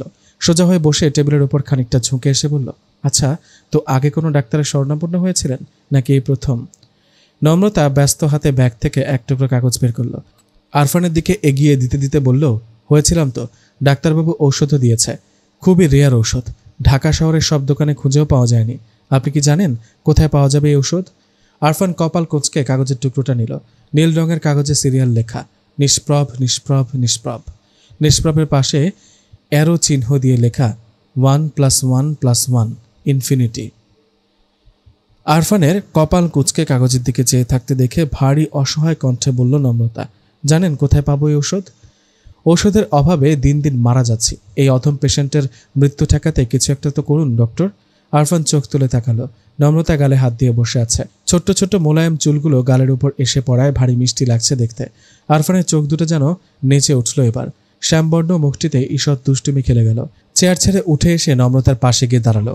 নম্রতার চেয়ারটা নিজের দিকে ঘুরিয়ে নিয়ে দুই পাশের হাতলে হাত রেখে ঝুঁকে পড়ল নম্রতার মুখের উপর। নম্রতার চঞ্চল উচ্ছল চোখ দুটোতে চোখ রেখে মৃদু কণ্ঠে বলল, ঔষধটা তো নিজে ভয়ানক রোগে আক্রান্ত নম্রমিতা। রোগযুক্ত ঔষধ সেবন আপনার জন্য হানিকর হয়ে উঠবে না? আরফানের মৃদুস্বরে করা প্রশ্ন আর গরম নিঃশ্বাসে নম্রতার বুকের ভেতর ঢিপঢিপ করে উঠল। নাকে ভেসে এলো সব সময়কার সেই অদ্ভুত সুগন্ধ। কয়েক সেকেন্ড আরফানের চোখে নীরব চেয়ে থেকে কম্পিত হৃদয় নিয়ে বলল, আমার হানিকর ঔষধই বেশি পছন্দ ডক্টর। এই ঔষধে মৃত্যু হয় হোক, শরীর জুড়ে লাল নীল ব্যথা আসুক, তবুও আমি এই হানিকর ঔষধটাই চাই। আরফান ঘোর লাগা চোখে চেয়ে রইল। নম্রতাকে এত কাছ থেকে দেখার সুযোগ আগে কখনো হয়নি তার। নম্রতার মিষ্টি দুটো গাল, ফিনফিনে গোলাপের পাপড়ির মতো ঠোঁট, বড় বড় চোখের এক রাজ্য মায়া। আরফান ডান হাতটা উঠিয়ে নম্রতার গালের উপর রাখল। মাথাটা আরেকটু নিচু করতে ফট করে বলে ফেলল নম্রতা, আপনার ভিজিটটা একটু বেশি বলে মনে হয় না ডক্টর? এমন একটা পরিস্থিতিতে এমন অবান্তর কথায় খানিকটা বিরক্ত হলো আরফান। নম্রতা থেকে সরে গিয়ে সোজা হয়ে দাঁড়ালো, চোখ ছোট ছোট করে বুকে হাত গুজে নিয়ে বলল, আপনি সবসময় আমার ভিজিট নিয়ে ফোড়ন কাটেন কেন নম্রতা? নম্রতা কপালে পড়ে থাকা চুলগুলো সরাতে সরাতে বলল, ফোড়ন কাটেনি, সত্য বললাম। আমি ব্যারিস্টারের মেয়ে, মিথ্যা কথা বলি না। আরফান টেবিলে ঠেস দিয়ে দাঁড়ালো, ভ্রু বাঁকিয়ে বলল, আচ্ছা, অবশ্যই। পরিচিত ডাক্তার হওয়া সত্ত্বেও বারবার ফুল পেমেন্ট করে ডাক্তার দেখাতে হচ্ছে, রোগটুকু সারছে না। ডাক্তারবাবু বড় নির্দয় পুরুষ, এত টাকা দিয়ে করবেন কি? বউ কিনব। কথাটা বলে ঠোঁট টিপে হাসলো আরফান। নম্রতা চোখ বড় বড় করে বলল, কি? আরফান হাসি চেপে কপাল কুঁচকালো, আবারও নম্রতার মুখের উপর ঝুঁকে এসে বলল, তবে আপনি চাইলে আপনাকেও কিনতে পারি। আমি হৃদয়বান মানুষ, ভালোবাসার বাজারে খুব পুরাতন ক্রেতা। সুন্দরীদের পার্সোনাল ডাক্তার হতে আমার বিশেষ আপত্তি নেই। নম্রতা চোখ গরম করে তাকালো। আরফানের রাগ ভাঙাতে এসে নিজেই খেপে যাচ্ছে সে। সুন্দরীদের মানে কি? কত শত সুন্দরীর পার্সোনাল ডাক্তার হতে চায় সে? আরফানের পেটে শক্ত একটা আঘাত করে ফুঁসে উঠল নম্রতা। কতজন সুন্দরীর পার্সোনাল ডাক্তার হয়েছেন আপনি? পার্সোনাল ডাক্তার হওয়ার খুব শখ? নম্রতার নরম হাতের আঘাতে শক্ত সমর্থ আরফান এক চুলও নড়ল না, হেসে বলল, হ্যাঁ খুব। এখনও কারো পার্সোনাল হয়নি যদিও, তবে আপনাকে দিয়ে শুরু করলে মন্দ হয় না।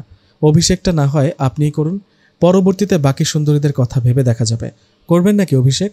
কথাটা বলে চোখ টিপল আরফান। নম্রতা অবাক চোখে চেয়ে রইল। এই ডাক্তার তো তার থেকেও 2 ডিগ্রি উপরে। এই লোকের সাথে কিভাবে ফ্লার্টিং করবে নম্রতা? নম্রতা থমথমে মুখে বসে রইল। নম্রতা গাল ফুলিয়ে বসে থাকতে দেখে হেসে গাল টেনে দিল আরফান। কিছু একটা বলার প্রস্তুতি নিতে দরজা ঠেলে ভেতরে এলো নুরুল সাহেব। আরফান স্প্রিংয়ের মতো সরে গিয়ে 3-4 হাত দূরে গিয়ে দাঁড়ালো। নুরুল সাহেব অত সব খেয়াল করেননি, তবুও অস্বস্তি আর লজ্জায় কাটা হয়ে রইল আরফান। চট করে নিজের চেয়ারে বসে পড়ে মুখ আড়ালের চেষ্টা করল। নুরুল সাহেব খুব স্বাভাবিক বিস্ময় নিয়ে বললেন, ডাক্তার এদিকে, তুই ওদিকে চেয়ার ঘুরিয়ে বসে আছিস কেন মা? নম্রতা চেয়ার ঘুরিয়ে মিষ্টি করে হাসল, জবাব দিল না। নুরুল সাহেব জবাবের অপেক্ষা না করে বলল, কেমন দেখলেন? আরফান থতমত খেয়ে মাথা তুলে তাকালো। ডান হাতে শার্টের কলার ঠিক করতে করতে বলল, ভালো, আপনার মেয়ে ভালো আছে। রক্তচাপটা একটু হাই, বাকি সব ঠিকঠাক। খাওয়া দাওয়ার ব্যাপারে সতর্ক হলে ঠিক হয়ে যাবে, চিন্তার কিছু নেই। নুরুল সাহেব সন্দিহান চোখে তাকালেন। তার দৃষ্টি বলছে আরফানকে ডাক্তার হিসেবে পছন্দ হচ্ছে না তার। আরফান যেন অকুল পাথারে পড়ল। বুকে বেয়ে বেরিয়ে আসা দীর্ঘশ্বাসটা বড় আফসোস নিয়ে বলল, বিয়ের লাঠাটা তোর কপাল থেকে এবার পুরোপুরি চুকে গেল রে নিষ্প্রভ। চিরকুমারের চিরবস্ত্র পরিধান করে সন্ন্যাসী হওয়া ছাড়া তোর আর কোনো গতি রইল না বাছা। নুরুল সাহেবরা চেম্বার থেকে বেরিয়ে যাওয়ার আগ মুহূর্তে এক অভাবনীয় কাজ করে বসল নম্রতা। দরজা পর্যন্ত গিয়ে পেছনে তাকিয়ে হুট করে একটা দুমড়ানো মোচড়ানো কাগজের টুকরো ছুঁড়ে মারল আরফানের টেবিলে। আরফান তাকাতেই ঠোঁট গোল করে চুমু দেখিয়ে বাম চোখ টিপে হেসে ফেলল। সম্পূর্ণ কাজটা ঘটল নুরুল সাহেবের অগোচরে। আরফান প্রচণ্ড বিস্ময় নিয়ে চেয়ে থেকে নিজের মনেই হেসে দিল। কাগজটা তুলে নিতে নিতে বলল, পাগল। টেবিল ভর্তি খাবারের কোনোটিই পছন্দ হচ্ছে না ছোঁয়ার। সে কখন থেকে প্লেটে চামচের টুংটাং শব্দ তুলে খাবার নাড়াচাড়া করে চলেছে, মুখে দিচ্ছে না। সবকিছু বিষাদ লাগছে। প্রতিদিন মাছ মাংস আর তথাকথিত সুস্বাদু খাবার খেতে খেতে বিরক্ত ছোঁয়ার হঠাৎ করেই সেদিন দুপুরের কথা মনে পড়ে গেল। খোলা আকাশের নিচে ঘাসের ওপর বসে শত পদের ভর্তা দিয়ে খাবার খেয়েছে তারা। ছোঁয়ার যদিও অস্বস্তি হয়েছে, এভাবে বসে খেতে ঘেন্না লেগেছে, তবুও কোথাও একটা তৃপ্তি এসেছিল তার। খাওয়া শেষে গলা মিলিয়ে গান গাইতে গিয়ে তার মনে হয়েছে পৃথিবীটা বড় সুন্দর, বেঁচে থাকাটা বড় মিষ্টি। কিন্তু কি আশ্চর্য, এই পরিষ্কার ঝকঝকে খাবার টেবিলে বসেও বেঁচে থাকাটাকে তার একঘেয়ে আর বিরক্তিকর লাগছে। ছোঁয়া দীর্ঘশ্বাস ফেলে অল্প একটু খাবার মুখে তুলল। সিথি হক পাশ থেকে আরও কিছুটা খাবার তুলে দিয়ে বলল, বেশি করে খাও, তোমাকে আজকাল খুব উইক দেখাচ্ছে। You need perfect meditation. সকালে উঠে মেডিটেশন করছো তো? ছোঁয়া ক্লান্ত কণ্ঠে বলল, করছি মাম্মা।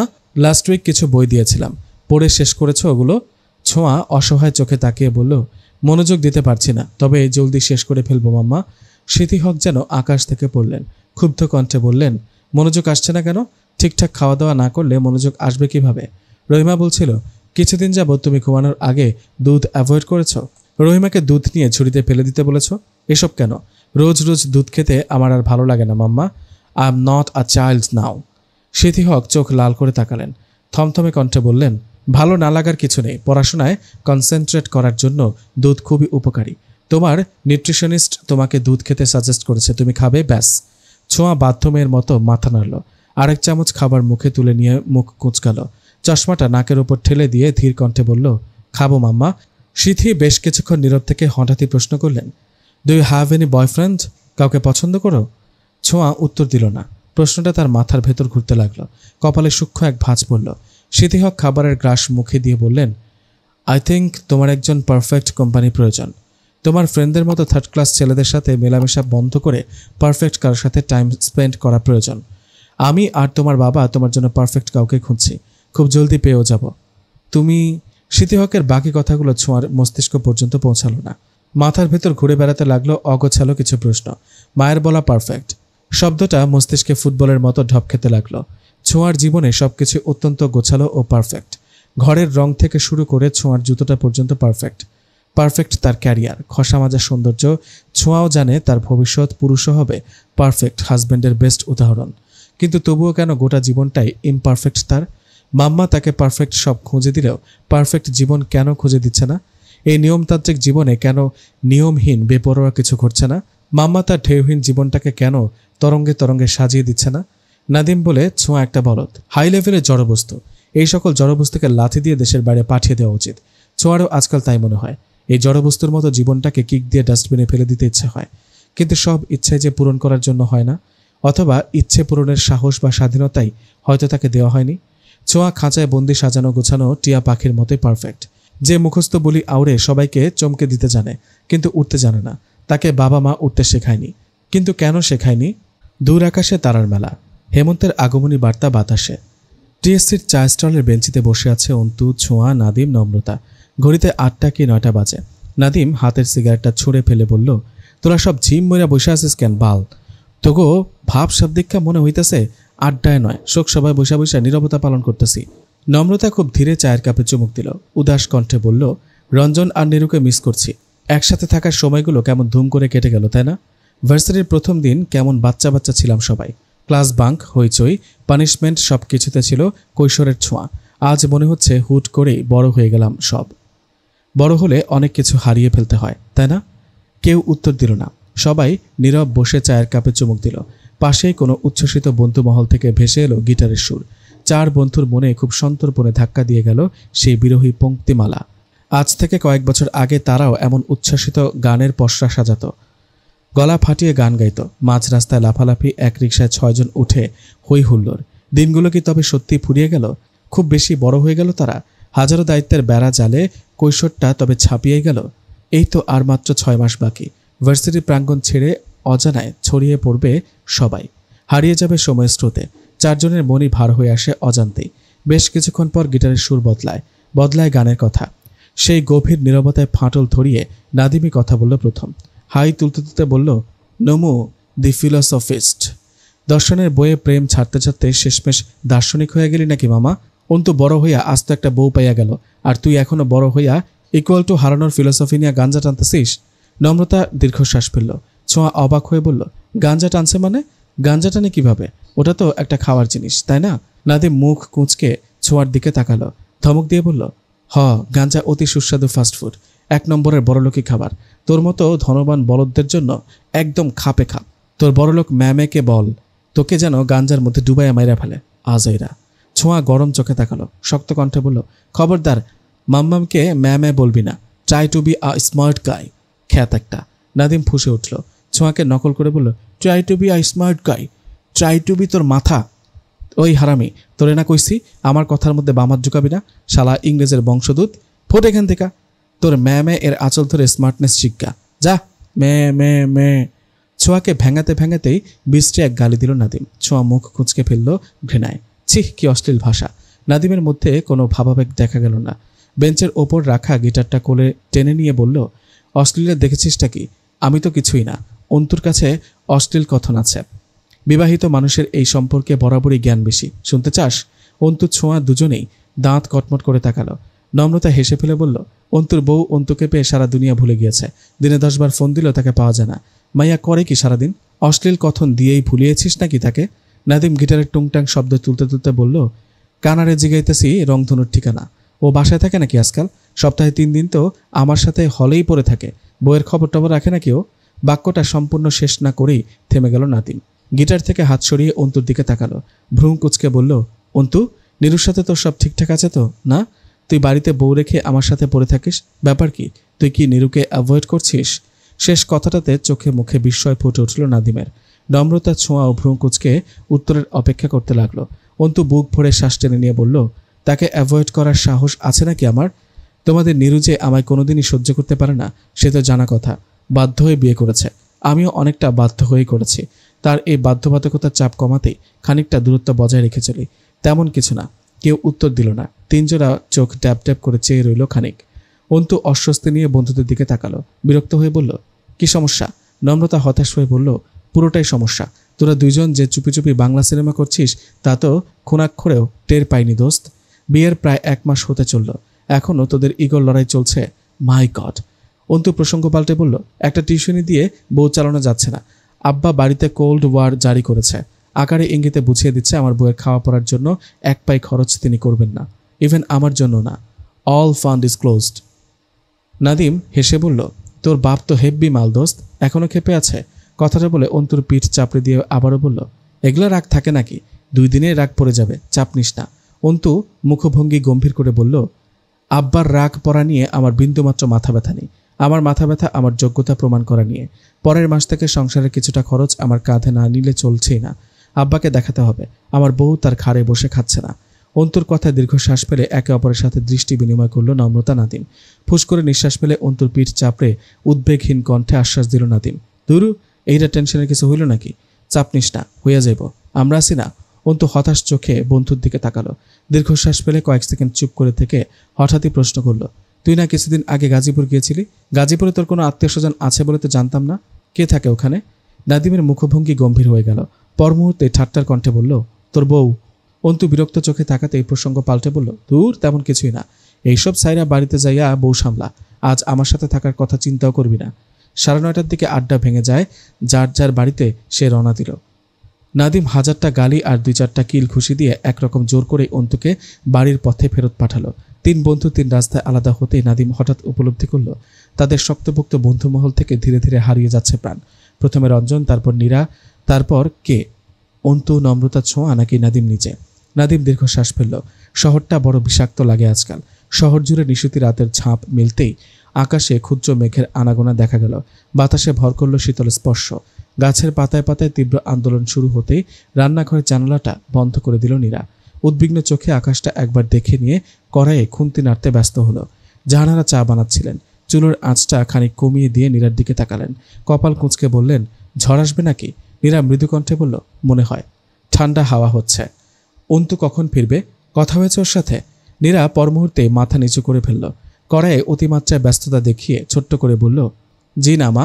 জাহানারা বিরক্ত চোখে তাকালেন। তেতো মুখে বললেন, না কেন? নিজের বরের প্রতি কোনো দায়িত্ব নেই তোমার?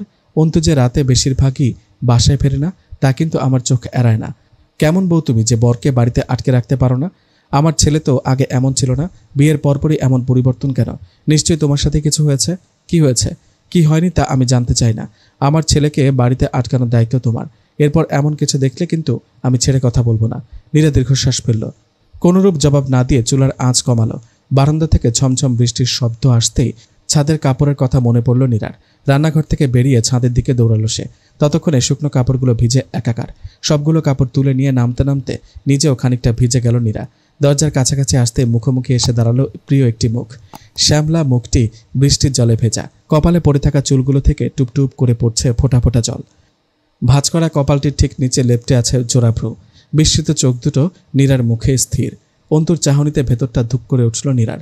অদ্ভুত এক ভালো লাগায় আবেশিত হলো মন। কয়েক সেকেন্ড নীরার দিকে চেয়ে থেকে খুব স্বাভাবিক ভঙ্গিতে দরজার নব ঘুরিয়ে ভেতরে ঢুকে গেল অন্তু। নীরাও ঢুকলো তার পিছু পিছু। শুকনো কাপড় ভিজিয়ে ফেলার দায়ে শাশুড়ির কাছে বেশ খানিকটা বকাও শুনল সে। তবুও নীরার মন ফুরফুরে। শাশুড়ির বকাঝকাও যেন মিষ্টি লাগছে আজ। নীরাকে ভার্সিটি দিয়ে আসার দায়িত্বটা খুব নিষ্ঠার সাথে পালন করলেও রাতের বেলা তার দেখা মেলাটা হয়ে উঠেছে অমাবস্যার চাঁদের মতো অসম্ভব। সপ্তাহে 2 থেকে 3 দিনের বেশি তাকে বাড়িতে পাওয়া যায় না বললেই চলে। আর যে কদিন থাকে সে কয়দিনও গভীর রাত পর্যন্ত বই নিয়ে বসে থাকে অন্তু। বিছানায় আদৌ গা এলায় কিনা সন্দেহ। নীরা 1 কাপ চা নিয়ে ঘরে ফিরল। অন্তু ততক্ষণে বিছানায় গা এলিয়েছে। কপালের ওপর ডান হাতটা তুলে দিয়ে লম্বালম্বিভাবে শুয়ে আছে। শার্ট পাল্টে গায়ে টি-শার্ট জড়িয়েছে। পরনে কালো ট্রাউজার। নীরা চায়ের কাপটা টেবিলের উপর রেখে মুখ কাঁচুমাচু করে দাঁড়িয়ে রইল। অন্তুকে ডাকবে কি ডাকবে না তা নিয়ে মহা দুশ্চিন্তায় পড়ে গেল। আর ডাকতে যদি হয় তাহলে কি বলে ডাকবে? তুমি নাকি তুই? নীরা অসহায় চোখে চেয়ে রইল। বেশ কিছুক্ষণ জল্পনা কল্পনা করার পর ঠান্ডা হাতটা অন্তুর কপালের একাংশে ছোঁয়ালো নীরা। অন্তু তো এ সময় ঘুমায় না, জ্বর হলো না তো আবার? নীরার ছোঁয়া পেয়েই যন্ত্রের মতো চোখ দুটো মেলে তাকালো অন্তু। কপালে হালকা ভাঁজ, ঘুমু ঘুমু চোখ দুটোতে এক ঝাঁক প্রশ্ন। নীরার সাথে সাথে হাত সরিয়ে নিয়ে কিছুটা দূরে গিয়ে দাঁড়ালো। হৃৎপিণ্ডের ভয়ানক আন্দোলনে হঠাৎই উপলব্ধি করল অন্তুকে সে ভয় পাচ্ছে বিয়ের প্রথম দিন থেকে। কিন্তু কেন? অন্তু তো কখনো খারাপ ব্যবহার করেনি, চোখ রাঙায়নি, তবে ভয় কেন? স্বামী বলে? তার জীবনটা এখন এই মানুষটিকে ঘিরে আবর্তিত বলে? অন্তুকে স্থির চেয়ে থাকতে দেখে ঢোক গিলল নীরা। অস্বস্তি নিয়ে বলল, চা এনেছিলাম। অন্তু চোখ ফিরিয়ে পাশের টেবিলে তাকালো। ছোট্ট একটা শ্বাস ফেলে বলল, এখন চা খাবো না, বাইরে খেয়েছি। কথাটুকু বলেই চোখ বন্ধ করল অন্তু। নীরা আগের মতোই চুপ করে দাঁড়িয়ে রইল। অন্তুর সাথে কথা বলতে ইচ্ছে করছে, কিন্তু কি বলা যেতে পারে বুঝতে পারছে না। বেশ কিছুক্ষণ এভাবে দাঁড়িয়ে থাকার পর চোখ বন্ধ রেখেই বলে উঠল অন্তু।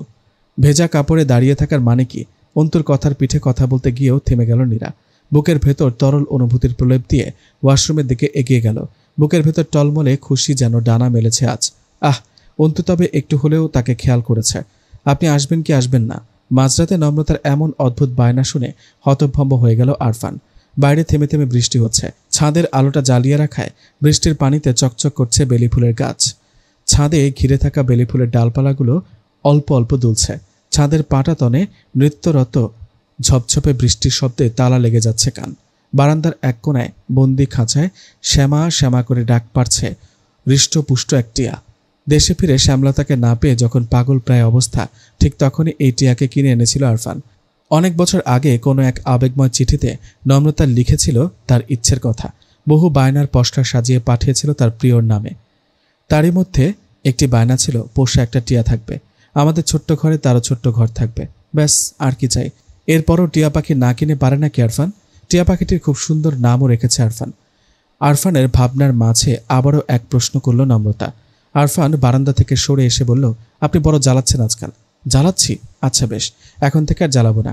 2 দিন বাদে বিয়ে শাদী করে যখন আপনারই হসপিটালে সিজারিয়ান সেকশনে ভর্তি হয়ে যাব তখন বুঝবেন। আমার বাচ্চা হওয়ার সাথে সাথে আপনাকে মামা বলে পরিচয় করে দিব। নো চাপ, আপনি হবেন জাতীয় মামা। নম্রতার কথায় হেসে ফেলল আরফান। আরফানের হাসি যেন আগুনে ঘির কাজ করল। নম্রতা আগ্নেয়গিরির মতো জ্বলে উঠে বলল, হাসবেন না, আমি হাসার মতো কিছু বলিনি। I am serious. আরফান এবার শব্দ করে হাসল। হাসি থামানোর চেষ্টা করতে করতে বলল, আচ্ছা আচ্ছা, কিসের আচ্ছা? আপনার কি ধারণা বিয়ে করা এত সহজ? আপনাকে যে বিয়ে করতে আসবে তাকে বিনা জঞ্জাটে আইসিইউতে ভর্তি করে দেব। আমার জিনিসে আমার অধিকার। আরফানের উত্তরে কিছুটা খুশি হলেও প্রকাশ করল না নম্রতা। ফুঁসে উঠে বলল, জিনিস? আমি মোটেও কারো জিনিস নই। আমি অবশ্যই বিয়ে করব এবং ডেলিভারির জন্য অতি শীঘ্রই আপনার হসপিটালে সিজারিয়ান সেকশনে ভর্তি হব। Decision final.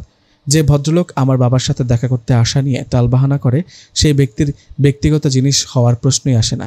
No, never. Arfan হাসল। ঘড়িটা এক নজর দেখে নিয়ে লাইট অফ করে বিছানায় গা এলালো।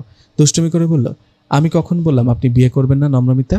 আপনি অবশ্যই বিয়ে করবেন, আমার হসপিটালের সিজারিয়ান সেকশনেও ভর্তি হবেন, এবং এই সকল কিছুর পেছনে এক এবং মূলীভূত কারণ থাকবে আরফান আলম নিষ্প্রভ। আপনার ডেলিভারির দায়িত্বও তার, হসপিটালের ফি ভরার দায়িত্বও তার, আপনার বাচ্চাকে পিতৃ পরিচয় দেওয়ার দায়িত্বও তার, ও হ্যাঁ, আপনার বাবাকে নানা বানানোর দায়িত্বও তার। বাচ্চার নানার সাথে দেখাটা না হয় তখনই হবে, চিন্তা কি, নো চাপ। শেষ কথাটা নম্রতার মতো করে বলল আরফান। নম্রতা চেঁচিয়ে উঠে বলল, আপনাকে আমি খুন করে ফেলবো ডক্টর। আরফান ঠোঁট টিপে বলল, সে তো অনেক আগেই করেছেন। চিঠির ছুরিতে খুন, এবার আপনার শাস্তির পালা। যাবজ্জীবন কারাদণ্ডে দণ্ডিত হওয়ার জন্য প্রস্তুত হন মিস নিমপাতা। নম্রতা কিছুক্ষণ ফুসফাস করে মিয়ে এলো এক সময়। হতাশ কণ্ঠে বলল, বাবা আপনাকে আসতে বলেছে নিষ্প্রভ, আপনার সাথে পরিচিত হতে চায়। আপনার বাবার সাথে আমার পরিচয় কিছু বাকি আছে নাকি নম্রমিতা? শুরু থেকে ধরা খাচ্ছে আর পরিচিত হচ্ছি। প্রথমবার ফোনে, দ্বিতীয়বার আপনার বাড়ির সামনে, তৃতীয়বার আমারই চেম্বারে। আমার চেম্বারে এসে আমাকে ভেলকি দেখিয়ে দিলেন। এরপরও পরিচয়ের কিছু বাকি আছে? সেদিন ফোন ধরে যদি চুমুটুমু দিয়ে দিতাম তখন কি হতো? প্রেমিকার চুমু ডিরেক্ট শ্বশুরের গালে। মাই গড! আরফানের কথার ধরনে হাসি পেয়ে গেল নম্রতার। মুখ টিপে টিপে হেসে বলল, আজ আপনি খুব বেসামাল কথা বলছেন ডক্টর। না বলে যাব কোথায়? এমনিতেই মাঝরাত, বাইরে তুমুল বর্ষণ, বাতাসে বেলি ফুলের তীব্র সুগন্ধ। ফোনের ওপাশে আপনি, অনুভূতির জ্বালা পোড়নে ডাক্তার নিজে রোগী হয়ে যাচ্ছে আজ। বেসামাল না হয়ে তো উপায় নেই, শ্যামলতার চিকিৎসা না করলে এই ডাক্তারের নির্ঘাত মৃত্যু। নম্রতা উত্তর না দিয়ে চুপ করে রইল। আরফান একটু থেমে খুব অন্যরকম কণ্ঠে বলল, নম্রতা, একটা গান শোনাবেন প্লিজ? নম্রতা আবারও চুপ। কিছুক্ষণ নিশ্চুপ নিঃশ্বাস বিনিময়ের পর বৃষ্টির শব্দ ছাপিয়ে কিন্নর কণ্ঠে গেয়ে উঠল নম্রতা। এই মেঘলা দিনে একলা ঘরে থাকে না তো মন, কাছে যাব কবে পাবো ওগো তোমার নিমন্ত্রণ। বিছানার এক কোনায় পাশ ফিরে শুয়ে আছে নীরা। সময়টা প্রায় মধ্যরাত। থেমে থেমে বৃষ্টি হচ্ছে বাইরে। জানালার পর্দা উঠিয়ে ঠান্ডা বাতাস আসছে স্তব্ধ নিশ্চুপ ঘরে। ঘরের ভেতর উজ্জ্বল আলো জ্বলছে। নীরার পাশে লম্বালম্বিভাবে শুয়ে আছে অন্তু। কপালের ওপর ডান হাতটা তুলে দিয়ে মাঝে মাঝেই ভীষণ উসখুস করছে সে। নীরা জানে অন্তু ঘুমায়নি, আলোতে তার ঘুম হয় না, সেটাও নীরার জানা। তবুও আগের মতোই শক্ত হয়ে শুয়ে রইল নীরা। নিজ মুখে না বললে কিছুতে আলো নেভাত না সে। মুখে কুলুপ এঁটে পত্নীর সেবা পাওয়ার ইচ্ছে থাকলে আজ সেই আশার গুড়ে বালি দেবে নীরা। বেশ কিছুক্ষণ চুপচাপ শুয়ে থাকার পর হঠাৎই ঘাড়ের ওপর গরম নিঃশ্বাস টের পেল নীরা। নিঃশ্বাসের স্পর্শ গাঢ় থেকে গাঢ়তর হতেই চমকে উঠল নীরা। দম বন্ধ হয়ে এলো। উত্তেজনায় হাত পায়ে কাঁপন ধরল। অন্তু তার এত কাছে। নীরা কম্পিত বুক নিয়ে সোজা হয়ে শুল। সাথে সাথে নিজের মুখের ঠিক উপরেই আবিষ্কার করল প্রিয় একটি মুখ। ঝলমলে আলোয় কাঙ্ক্ষিত মানুষটির শক্ত চোয়াল। প্রশস্ত কাঁধে নজর আটকে গেল নীরার। এক দৃষ্টে চেয়ে রইল অন্তুর মুখে। অন্তু নীরার দিকে এক পলক চেয়ে দৃষ্টি সরিয়ে নিল। ডান হাতটা বাড়িয়ে দিয়ে নীরার পাশে থাকা সুইচ বোর্ড হাতড়ে আলো নেভালো। সবুজ রঙার ডিম লাইটটা জ্বালিয়ে দিয়ে সরে আসতে নিতেই চট করে টি শার্টের কলার খামচে ধরল নীরা। নীরার আচমকা আক্রমণে নিয়ন্ত্রণ হারিয়ে ফেলল অঞ্চু। নীরার ওপর পড়ে যেতে নিয়েও কোনো রকমের সামনে নিল সে। নীরার মাথার পাশে বাম হাতের ঠেস দিয়ে বিস্ময় নিয়ে তাকালো। নীরার বাম হাতের মুঠোতে থাকা কলারের দিকে তাকিয়ে ভ্রু কুঁচকালো। নীরার মুখের দিকে চেয়ে হতভম্ব কণ্ঠে প্রশ্ন করল, কি? নীরার হাতের মুঠো আরও খানিকটা শক্ত হলো। অন্তু বাধ্য হয়েই আর একটু ঝুঁকে এলো কাছে। রাতে বাড়ি না ফেরার কারণ কি? অন্তু উত্তর না দিয়ে কলার ছাড়ানোর চেষ্টা করলো। নীরা হাতের মুঠো শক্ত করে ধরে রেখে অন্তুর মুখের দিকে চেয়ে রইল। অন্তু কলার ছাড়ানোর চেষ্টা করতে করতে দু একবার নীরার দিকে তাকালো। নীরার মধ্যে ছেড়ে দেওয়ার কোনো লক্ষণ না দেখে মুখ ফুলিয়ে নিঃশ্বাস ফেলল। নিজের পরাজয় মেনে নিয়ে হতাশ কণ্ঠে বলল, কি চাই? নীরা ঠোঁট ফুলিয়ে বলল, আইডিয়া চাই। অন্তুর কপাল কুঁচকে গেল। ভ্রু বাঁকিয়ে নীরার দিকে চেয়ে থেকে আবারও কলার ছাড়ানোর চেষ্টা করলো। নীরা মুঠো শক্ত রেখে বলল, আইডিয়া না দিলে ছাড়বো না। অন্তু বিরক্ত কণ্ঠে বলল, কিসের আইডিয়া? শাশুড়িমা বলেছে নিজের বরকে ঘরে আটকে রাখার দায়িত্ব আমার।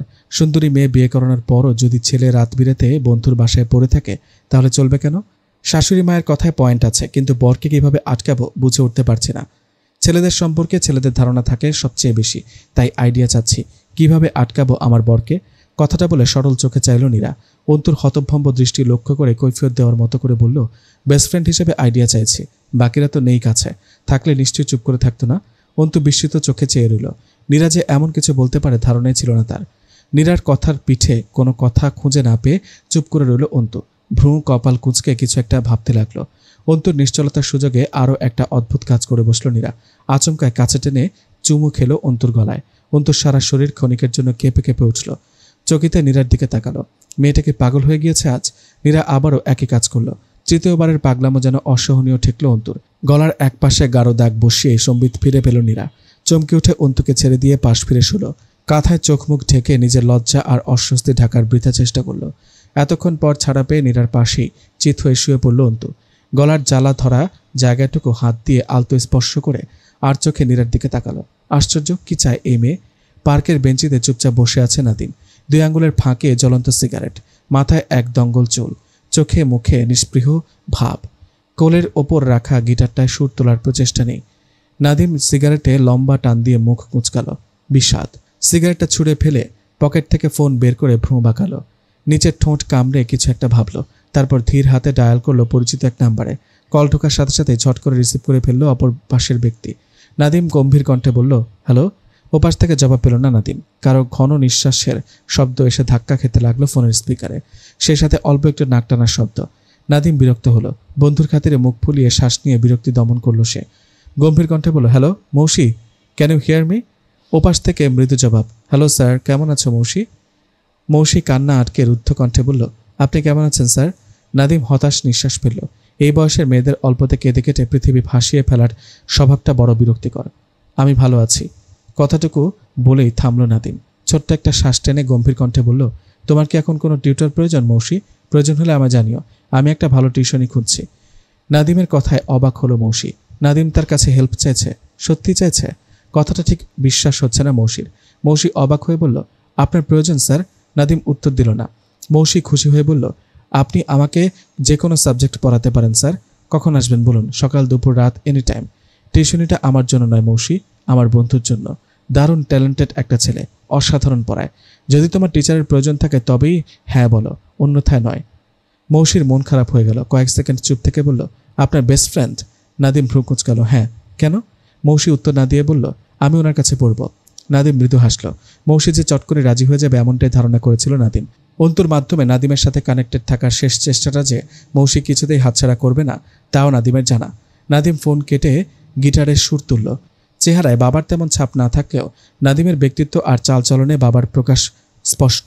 বাবার মতে ছন্নছাড়া জীবনবোধ, নারী মহলে দীর্ঘশ্বাসের কারণ, কথাবার্তায় স্পষ্ট ভয়হীন তেজ। নাদিমের মনে হঠাৎই প্রশ্ন জাগে, আচ্ছা, চরিত্রের দিক দিয়েও কি তারা একই কি তাদের পরিণতিও? সুন্দর ঝকঝকে সকাল, রাতে বৃষ্টি হওয়ার বাতাসে মৃদু ঠান্ডা আমেজ, এখানে সেখানে জমে আছে কর্দমাক্ত পানি। আরফান দ্রুত পায়ে হাসপাতালের ফটকে এসে দাঁড়ালো। গেট থেকে কিছুটা দূরে ফোন কানে দাঁড়িয়ে আছে নম্রতা। এক হাতে ছোট্ট একটি হেলমেট, গায়ে সাদা কালো শাড়ি। আরফান কিছুটা এগিয়ে এসে নম্রতার মুখোমুখি দাঁড়ালো। ঠোঁটের কোণে হাসি ঝুলিয়ে বলল, বাহ, নিউ লুক। নম্রতা শিশুসুলভ হেসে বলল, আপনি ফ্রি? নম্রতার ঠোঁটের কোণে দুষ্টুমির আভাস পেয়ে ভ্রু বাঁকালো আরফান। সন্দিহান কণ্ঠে বলল, আপনার মাথায় এক্স্যাক্টলি কি চলছে নম্রমিতা? ফুসকা ঘুরছে। আপনি ফ্রি থাকলে দুজন মিলে রবীন্দ্র সরোবরে যাব। আপনি বেলি ফুলের মালা কিনে দিবেন, সেই মালা হাতে ফুসকা হাউস যাব, পেট পুরে ফুসকা খাবো। আপনি চাইলে আইসক্রিমও খাওয়াতে পারেন। I won't mind. নম্রতার হাসি হাসি মুখের দিকে চেয়ে হাসলো আরফান। ডান হাতের কবজিতে থাকা ঘড়িটা একবার দেখে নিয়ে বলল, মাত্রই ক্লাস শেষ করে বেরোলাম, আগামী 2 ঘন্টা ফ্রি। আমার ডিউটি 2 ঘন্টা পর থেকে। এই 2 ঘন্টায় যতটুকু সম্ভব ঘুরে বেড়ানো যায়। আরফানের কথায় খুশি হয়ে গেল নম্রতা। গোলাপি রঙের হেলমেটটা খুব দ্রুত মাথায় চাপিয়ে বলল, গ্রেট, তাহলে চলুন। নম্রতাকে স্কুটিতে উঠতে দেখে ভ্রু কুঁচকালো আরফান। চলুন মানে?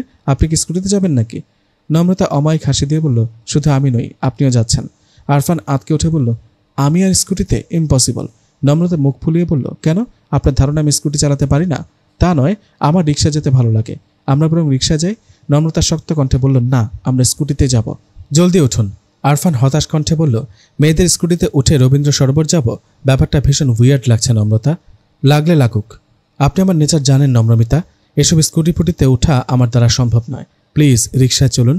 নম্রতা সামনের দিকে তাকিয়ে স্পষ্ট উত্তর দিল, না, আপনি বাচ্চাদের মতো জেদ করছেন। নম্রতা ফিরে তাকালো। ঝট করে স্কুটি থেকে নেমে দাঁড়িয়ে ঝাঁঝালো কণ্ঠে বলল, করলে করছি, আপনিও তো বাচ্চাদের মতোই ভয় পাচ্ছেন। আর ভয় পাচ্ছেন বলেই বাবার সাথে দেখা করতে চাইছেন না। এটা আপনার পানিশমেন্ট। আরফান দীর্ঘশ্বাস ফেলল। হতাশ কণ্ঠে বলল, এখানেও বাবা? নম্রতা তেরে এসে বলল, তো আপনি এখনও সে আগের মতোই আছেন, সব কিছুতেই আগের মতোই ভয়ানক জেদ। নম্রতা হেলমেটটা খুলতে খুলতে বলল, তো আপনি কি আমার পরিবর্তন চাইছিলেন? আপনি চান আমি পাল্টে যাই? আরফান হেসে বলল, একদমই না। আমি তো আরও এই ভেবে খুশি হচ্ছি যে এতদিন পরই হোক আর যাই হোক, শেষমেশ পুরাতন শ্যামলতার সাথে দেখা তো মিলছে। নম্রতা সন্তুষ্টির হাসি হাসল। পর মুহূর্তে চোখ মুখ শক্ত করে বলল, একদম গলানোর চেষ্টা করবেন না। স্কুটিতে ওঠার প্ল্যান আমি ক্যান্সেল করব না, কিছুতেই না। যদি আপনার বাবার সাথে দেখা করতে রাজি হই তবে। নম্রতা চকিতে তাকালো। সন্দিহান কণ্ঠে বলল, সত্যি? একদম। চুক্তিপত্র জমা দিন। আমার ঠিক বিশ্বাস হচ্ছে না। আরফান হেসে একটা রিক্সা ডাকল। নম্রতাকে রিক্সায় উঠতে ইশারা দিয়ে একটা ফোন অ্যাটেন্ড করল। ফোনে কিছুক্ষণ কথা বলার পর নম্রতা মুখটা কালো হয়ে গেল আরফানের। নম্রতার দিকে অসহায় চোখে তাকিয়ে কিছু একটা বলবে তার আগেই হাসল নম্রতা। ছোট্ট একটা নিঃশ্বাস ফেলে বলল, হঠাৎ কাজ পড়ে গিয়েছে? আচ্ছা, মন খারাপ করবেন না। আজ না হয় আমি একাই ফুচকা খাই, এর পরের বার আপনি খাওয়াবেন, সাথে আইসক্রিম ফ্রি, মনে থাকবে? কথাটা বলে মিষ্টি হাসল নম্রতা। আরফান হাসল না। নম্রতা স্নিগ্ধ মুখের দিকে চেয়ে মনে মনে কৃতজ্ঞতা প্রকাশ করল সে। চাপা মন খারাপ নিয়ে বলল, মনে থাকবে। নম্রতা আবারও হাসল। আরফানের মুখে হাসি নেই। অতি সন্তর্পণের দীর্ঘশ্বাস ফেলে চুপচাপ চেয়ে রইল প্রিয়তমার প্রিয় দুটো চোখে। নাদিমের ঘুম যখন ভাঙল তখন ঘড়িতে 12টা কি 1টা বাজে। হলের চিরচেনা ঘরটাতে আলো আঁধারির খেলা।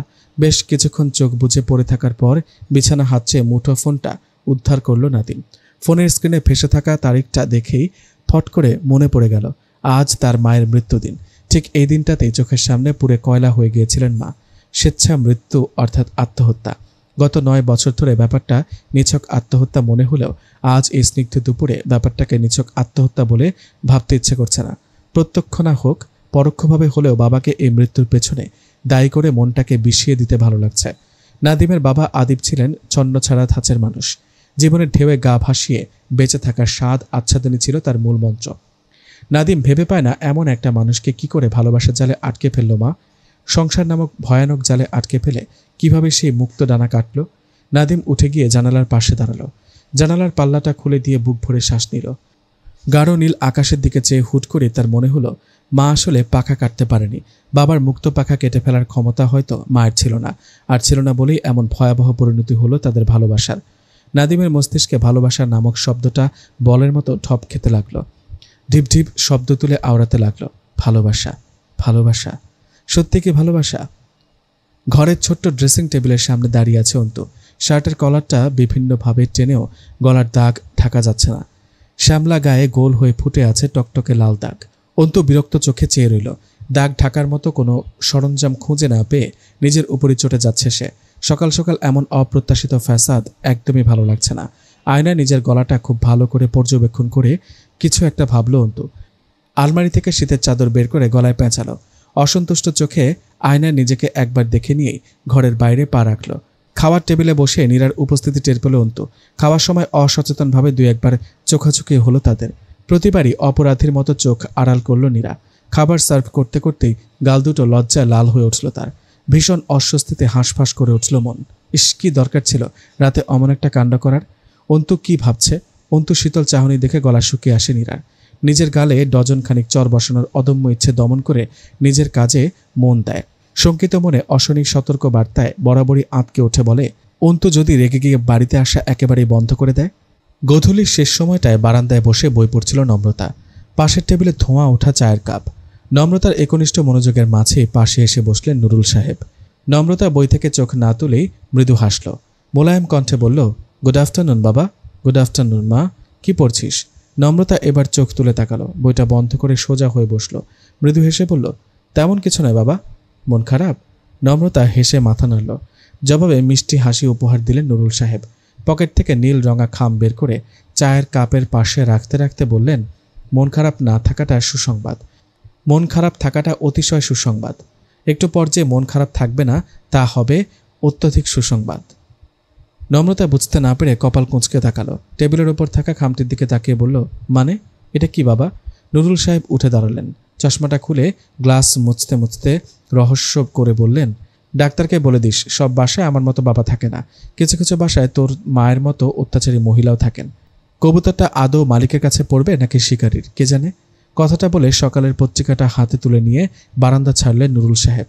নম্রতা বাবার যাওয়ার পথে বোকার মতো চেয়ে থেকে খামটা তুলে নিল হাতে। খামটা উল্টে পাল্টে দেখতে খামের অপর পৃষ্ঠায় গুটি গুটি অক্ষরে আরফান আলম নিষ্প্রভ নামটা দেখে চমকে উঠল সে।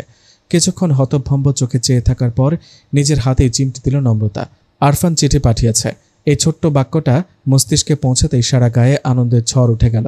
প্রচণ্ড উত্তেজনায় থরথর করে কাঁপতে লাগলো শরীর। বুকে ভর করল প্রথমবার চিঠি পাওয়ার অনুভূতি।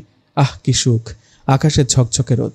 টিএসসির পরিচিত চায়ের দোকানে বসে আছে নাদিম। গায়ে ঘরমাক্ত টি শার্ট, পিঠে গিটার, ডান হাতে ধোঁয়া ওঠা গরম চায়ের কাপ। এক ঝাঁক উত্তপ্ত রোদ এসে পড়ছে পায়ের খুব কাছে। কপালে চটচটে ঘামের আভাস। এমন অস্বস্তিকর পরিবেশে খুব আয়েশ করে চায়ের কাপে চুমুক দিচ্ছে নাদিম। কুঁচকে থাকা ভ্রুজোড়াতেও বিরক্তি নেই, নেই কোনো আড়ষ্টতা। মুখোমুখি সামনের বেঞ্চটিতে বসে আছেন ধবধবে সাদা লুঙ্গি পাঞ্জাবি পরিহিতা এক ভদ্রলোক। মুখের গড়ন শক্তপোক্ত, ঠোঁট দুটো পানের রসে লাল, টকটকে ফর্সা, কপালটা কুঁচকানো। চোখ দুটোতে বিরক্ত আর দ্বিধার দ্বৈত টানা পড়েন। মকবুল সাহেব চায়ের কাপটা পাশে রাখলেন। তীব্র বিতৃষ্ণা নিয়ে বললেন, আমি মকবুল নিজে তোমার সাথে দেখা করতে এসেছি। এর পেছনে কারণ কি তুমি অনুমান করতে পারো? নাদিম চোখ তুলে তাকালো। কুঁচকানো ভ্রুজোড়া শিথিল হলো। হালকা কণ্ঠে বলল, জি না। মকবুল সাহেব হাসলেন। পানের রসে লাল হয়ে থাকা এক পাটি দাঁত ঝিলিক দিয়ে উঠল মুহূর্তে। পাশে দাঁড়িয়ে থাকা চাকর শ্রেণীর লোকটি পানের খিলি এগিয়ে দিতেই নতুন খিলি মুখে পুরলেন। হাসি হাসি মুখে পান চিবুলেন। বেশ কিছুক্ষণ নীরব হেসে মুখ ভর্তি পানের রস নিয়ে কথা বললেন। মিথ্যা। মকবুলের সাথে মিথ্যা বলে লাভ নেই। মানুষ দেখে নারী নক্ষত্র বুঝে ফেলার ক্ষমতা আমার আছে, আর মানুষ দেখে মনের কথা আঁচ করে ফেলার ক্ষমতা বোধ হয় তোমারও খানিক আছে, আছে না? নাদিম উত্তর দিল না। চায়ের কাপটা নামিয়ে রেখে সিগারেট ধরালো। মকবুল সাহেব একদলা থুতু ফেলে রুমালে মুখ মুছলেন। পানের রসে লাল হয়ে যাওয়া ধবধবে সাদা রুমালটা রাস্তার পাশে ছুঁড়ে ফেলে হাসলেন।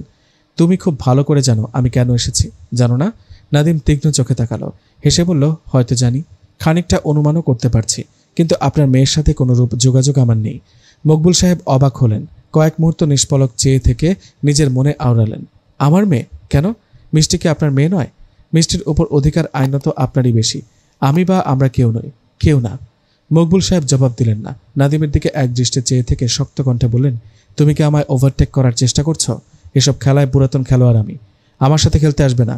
মিষ্টিকে লেলিয়ে দিয়ে আমার সামনে ভালো সাজার চেষ্টা চালাচ্ছ। নাদিম হেসে ফেলল, বিচিত্র ভঙ্গিতে সিগারেটের অবশিষ্ট ছাইটুকু ফেলে নিয়ে বলল, মিষ্টি আমার কাছে আসতে চায়, আমার সাথে থাকতে চায়, কিন্তু আমি নই। আপনি বুদ্ধিমান মানুষ, আমাদের পারিবারিক হিস্ট্রি সম্পর্কে খোঁজ না নিয়ে বসে থাকার কথা নয়। মিষ্টির প্রতি আমার শূন্য অনুভূতির খোঁজটাও আপনার জানা, তবুও আপনার মনে হয় আমি মিষ্টিকে লেলিয়ে দিচ্ছি। আশ্চর্য, মিষ্টির প্রতি শূন্য নয়, তোমার সুপ্ত অনুভূতির কথাও আমার জানা। মিষ্টিকে তুমি আগলে রাখতে চাও, আর আগলে রাখার জন্যই তাকে আমার থেকে ছিনিয়ে নিতে চাও। মনে রেখো, মকবুল ছেড়ে দেওয়ার পাত্র নয়। নাদিমের চোখে মুখে গম্ভীরতার ছাপ পড়ল। ভীষণ গম্ভীর কণ্ঠে বলল, আপনি মানুষ হিসেবে অত্যন্ত খারাপ একজন ব্যক্তি মকবুল সাহেব। মিষ্টির ভাগ্য খুব সুপ্রসন্ন ছিল বলেই হয়তো তার ওপর কন্যা স্নেহ কাজ করেছে আপনার, নয়তো এতদিনে বিদেশ বিভুঁইয়ে বিলাসবহুল বিছানাগুলোতে শোভা পেত সে। কিন্তু তা হয়নি, হয়েছে তার উল্টো। কিন্তু এমনটা কেন হলো? মকবুল সাহেব উত্তর দিলেন না, তীক্ষ্ণ চোখে চেয়ে রইলেন। নাদিম নতুন একটা সিগারেট ধরালো, কয়েক সেকেন্ড চুপ থেকে বলল, আমার ভাবনা ঠিক হলে আপনি ব্যক্তিগত জীবনে খুব একা মকবুল সাহেব। সমাজের নিকৃষ্ট মানুষগুলো যেমন একা হয় ঠিক তেমনই। মিষ্টি জন্ম দুঃখী মেয়ে, আর খুব আশ্চর্যজনক ব্যাপার হলো আপনার জন্মের ইতিহাসটাও খুব একটা সুখকর নয়। মিষ্টি আর আপনার জীবনের সূচনাটা একই। মিষ্টির প্রতি আপনার আলাদা মায়া জাগার খুব বড় একটি কারণ হলো তার জন্ম ইতিহাস। দ্বিতীয় কারণটি হয়তো তার নিষ্পাপ মুখশ্রী। আপনি এই মধ্যবয়সে এসে হঠাৎ উপলব্ধি করেছেন এই পৃথিবীতে আপনি একা। ভালোবাসার মতো, ভরসা করার মতো নিজের কেউ নেই বলেই মিষ্টিকে আপনার চাই। মিষ্টিও আপনার মতো একা, ভালোবাসার ক্ষমতাও তার প্রচণ্ড। এ সকল কারণে মিষ্টির প্রতি পিতৃস্নেহ কাজ করে আপনার। তার উপর সম্পত্তির যথার্থ উত্তরাধিকারীও প্রয়োজন। আমি কি ঠিক বললাম মকবুল সাহেব? এইটুকু বলে থামল নাদিম। মকবুল সাহেবের দিকে পূর্ণ দৃষ্টি নিক্ষেপ করল। মকবুল সাহেবের মুখ থমথমে। মনের সুপ্ত গহ্বরে লুকিয়ে রাখা সত্যগুলো অবলীলায় প্রকাশ পেয়ে যাওয়ায় তিনি বিরক্ত এবং শঙ্কিত। কি করে প্রকাশ পেল এই অপ্রকাশিত সত্য? কি করে জানল নাদিম? ছেলেটা কি সর্বজান্তা, নাকি কোনো মাইন্ড রিডার? মনের ভয় আর গোপনীয়তাগুলো চট করে ধরে ফেলার গুণটা কি তার ঈশ্বর প্রদত্ত?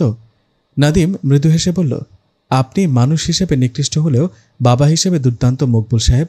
আমার বাবার থেকে তো ঢের ভালো। প্রত্যেকটা মানুষের মাঝেই কিছু নেগেটিভিটি আছে। আপনি মানুষ হিসেবে নিকৃষ্ট, আর আমার বাবা মানুষ হিসেবে আদর্শ হলেও বাবা হিসেবে ছিলেন নিকৃষ্ট। তিনি বাবা হওয়ার অসাধারণ অনুভূতিটাকে কখনোই অসাধারণ কিছু মনে করতে পারেননি। তার ধারণা ছিল আমার সন্তান বলে কোনো ব্যাপার এই পৃথিবীতে নেই। পুরো জন্ম পদ্ধতিটাতে নরনারীর উপস্থিতিটা একটি মাধ্যম ব্যতীত অন্য কিছু নয়। এটুকু বলে দীর্ঘশ্বাস ফেলল নাদিম। সিগারেটে ঘন ঘন টান দিয়ে নাকে মুখে ধোঁয়া ছাড়ল। কিছুক্ষণ নীরব থেকে খুব স্বাভাবিক কণ্ঠে বলল, আমি ব্যক্তিগতভাবে এসব সম্পর্কগুলোতে বিশ্বাস রাখি না মকবুল সাহেব। ভাই হিসেবেও খুব একটা প্রশংসার দাবিদার নই। বোনের জন্য আকুলি বিকুলি অনুভূতিও নেই। আপনাকে এই মুহূর্তে ভীষণ ফাদার ম্যাটেরিয়াল পার্সন বলে মনে হচ্ছে মকবুল সাহেব। সত্যিকারের বাবার মতোই অসহায়। আপনার চোখ বলছে মিষ্টি ভালো থাকবে, এতটুকুই এনাফ। কোন দুনিয়ায় থাকছে, কার সাথে থাকছে তা নিয়ে ভাবার সময় আমার নেই। তার সাথে দ্বিতীয়বার দেখা করার ইচ্ছেও আমার নেই। আপনি চাইলেই সত্যটা প্রকাশ করতে পারেন। ভাইয়ের নামে মিথ্যে কিছু ঘটনাও রটাতে পারেন। মিষ্টির মনটা ভাইয়ের প্রতি বিষিয়েও দিতে পারেন। আমার কোনো আপত্তি নেই। নাদিমের ভাবলেশহীন কথায় হতভম্ব চোখে চেয়ে রইলেন মকবুল সাহেব। নাদিমকে ঠিকঠাক বুঝে উঠতে না পেরে হতবিহ্বল ভঙ্গিতে বসে রইলেন। বিস্ময় নিয়ে বললেন, তুমি মিষ্টিকে সত্যিটা জানাতে চাও? যদি জানাতে চাও তবে কেন সেদিন বলনি? নাদিম স্নিগ্ধ চোখে তাকালো। মনের কোথাও একটা হু হু করে উঠল। রক্তের টান বড় শক্ত টান মকবুল সাহেব। এই টান ছেঁড়ার সাহস সবার নেই। বোনের ছলছলে দাবির মুখে তিক্ততা ঢালার সাহস হয়তো পৃথিবীর কোনো ভাইয়ের বুকেই হয় না, কখনো না। নাদিম থেকে উত্তরের অপেক্ষা না করেই বিড়বিড় করে বলে উঠলেন মকবুল সাহেব, মিষ্টিকে বোঝানো সহজ হবে না, তুমি বুঝতে পারছো না। আল্লাহর পর ভাইকে ছাড়া আর কাউকে বোধহয় সে এতটা বিশ্বাস করে না। কাছাকাছি না থেকেও কিভাবে তৈরি হলো এই টান? নাদিম হতাশ নিঃশ্বাস ফেলল। চোখের সামনে ভেসে উঠল ছোট্টবেলার এক গ্রীষ্মকাল। রৌদ্রোত্তপ্ত উঠোনের কোণে ভাই নেওটা মিষ্টির বিস্মিত দুটো চোখ, ভাইয়ের কথা অকাতরে বিশ্বাস করে নেওয়া সরল একটি মন। যাও পাখি বলো, হাওয়া ছলো ছলো, আবছায়া জানালার কাজ, আমি কি আমাকে হারিয়েছি বাঁকে, রূপকথা আনাচ কানাচ। নন্দিতার গুনগুন কণ্ঠ হাওয়ার তালে ভাসছে। রাতের ঝিমঝিম শব্দের সাথে চাপা গুঞ্জনের মতোই আঘাত হানছে পর্দায়। নম্রতা জানালার গায়ে ঠেস দিয়ে কান পাতল।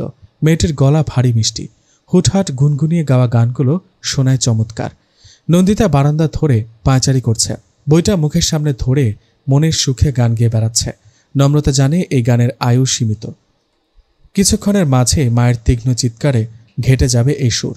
থমথমে পরিবেশটা উত্তপ্ত হয়ে উঠবে। নন্দিতার ফ্যাঁচ ফ্যাঁচে কান্নার আওয়াজে ভরে উঠবে বাতাস।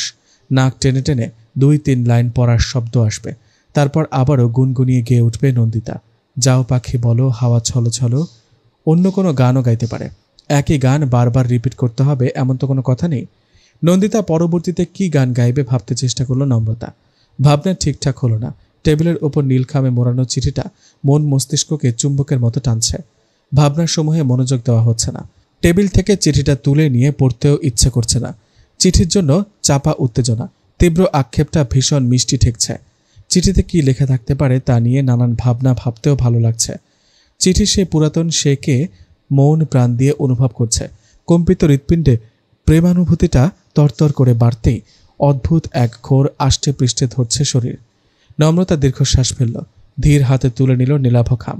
কম্পিত হাতে চিঠিটা খুলতেই চোখে ভাসল চিরপরিচিত গুটি গুটি অক্ষর, ভালোবাসা। আজকাল ভালোবাসা শব্দটা বড় বেশি জ্বালাচ্ছে শ্যামলতা। বুকের ভেতরে ধুকপুক করতে থাকা হৃৎপিণ্ডটা বারবার জানান দিচ্ছে, আমি তাকে ভালোবাসি। আমার ব্যস্ত দিন, ব্যস্ত রাত, তার ব্যস্ত অভিমানে নিজেকে ডুবিয়ে রেখেও হঠাৎ হঠাৎ ভীষণ একা হয়ে উঠেছি। সে একা নিঃসঙ্গ জগতে স্বপ্নময়ী হয়ে ধরা দিচ্ছ তুমি। তোমাকে পাওয়ার ব্যস্ততায় দিনকে দিন ক্লান্ত হয়ে পড়ছি।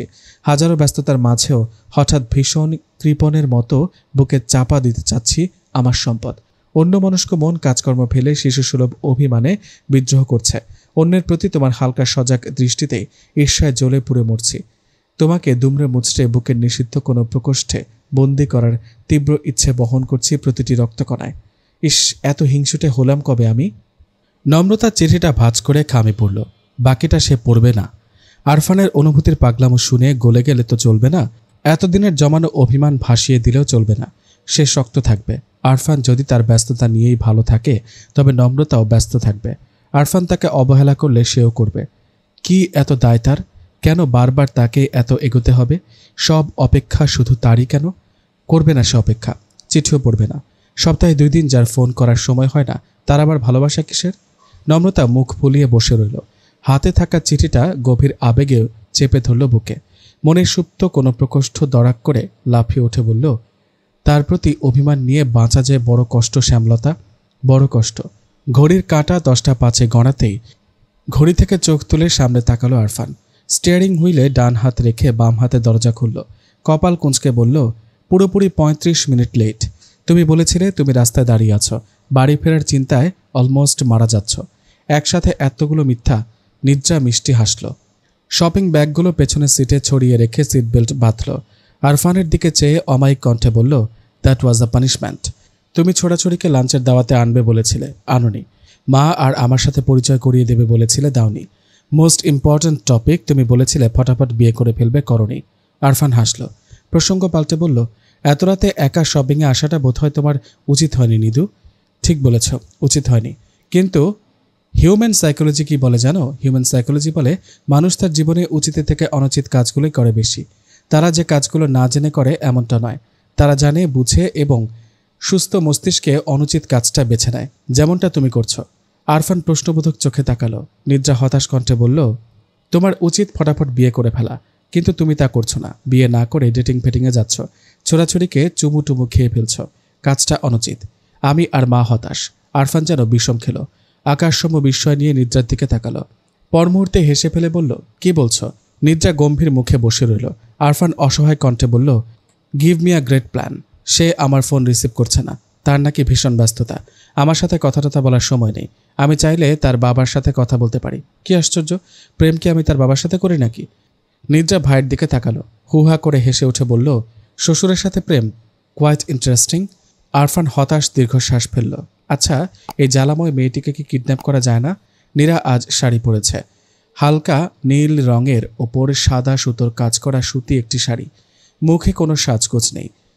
প্রসাধনীহীন স্বচ্ছ মুখটা বড় সুন্দর দেখাচ্ছে আজ। টেবিলে খাবার দেওয়ার সময় অয়ন চমকে উঠে বলেছে, নীরাপু, তোমাকে তো একদম পরীদের মতো সুন্দর দেখাচ্ছে। নীরা শুধু এক টুকরো হাসি ফিরিয়ে দিয়েছে তাকে। মনটা ভালো ছিল না তার। অন্তু বাড়ি ফিরবে কি ফিরবে না তা নিয়ে দুশ্চিন্তায় অস্থির ছিল সে। ঠিকমতো খাওয়াও হয়নি। অন্তু যদি সত্যি না ফেরে। কিন্তু অন্তু ফিরল। ঘড়িতে 11টা বাজার আগেই বাড়িতে দেখা গেল তাকে। নীরাকে সম্পূর্ণ এড়িয়ে গিয়ে রাতের খাবার খেল। নীরা ঘরে ফেরার আগেই বইয়ে মুখ গুজে বসে রইল। নীরা নামক প্রাণী আদৌ এই ঘরটিতে আছে কিনা তা যেন বেমালুম ভুলে গেল সে। নীরা বিছানায় গিয়ে বসল। শাড়ির আঁচলে মুখের ঘামটা মুছে নিতেই অদ্ভুত কষ্টে বুক ভার হয়ে এলো তার। ভার্সিটির কোনো অনুষ্ঠানে শাড়ি পরলেই হা করে চেয়ে থাকত অন্তু। নাদিম রঞ্জন এত মজা নিত, তবুও দৃষ্টি সরত না তার। নীরার হাজার গালি শুনেও মোহাচ্ছন্ন হাসি দিয়ে বলতো, কি লাগছিস মাইরি।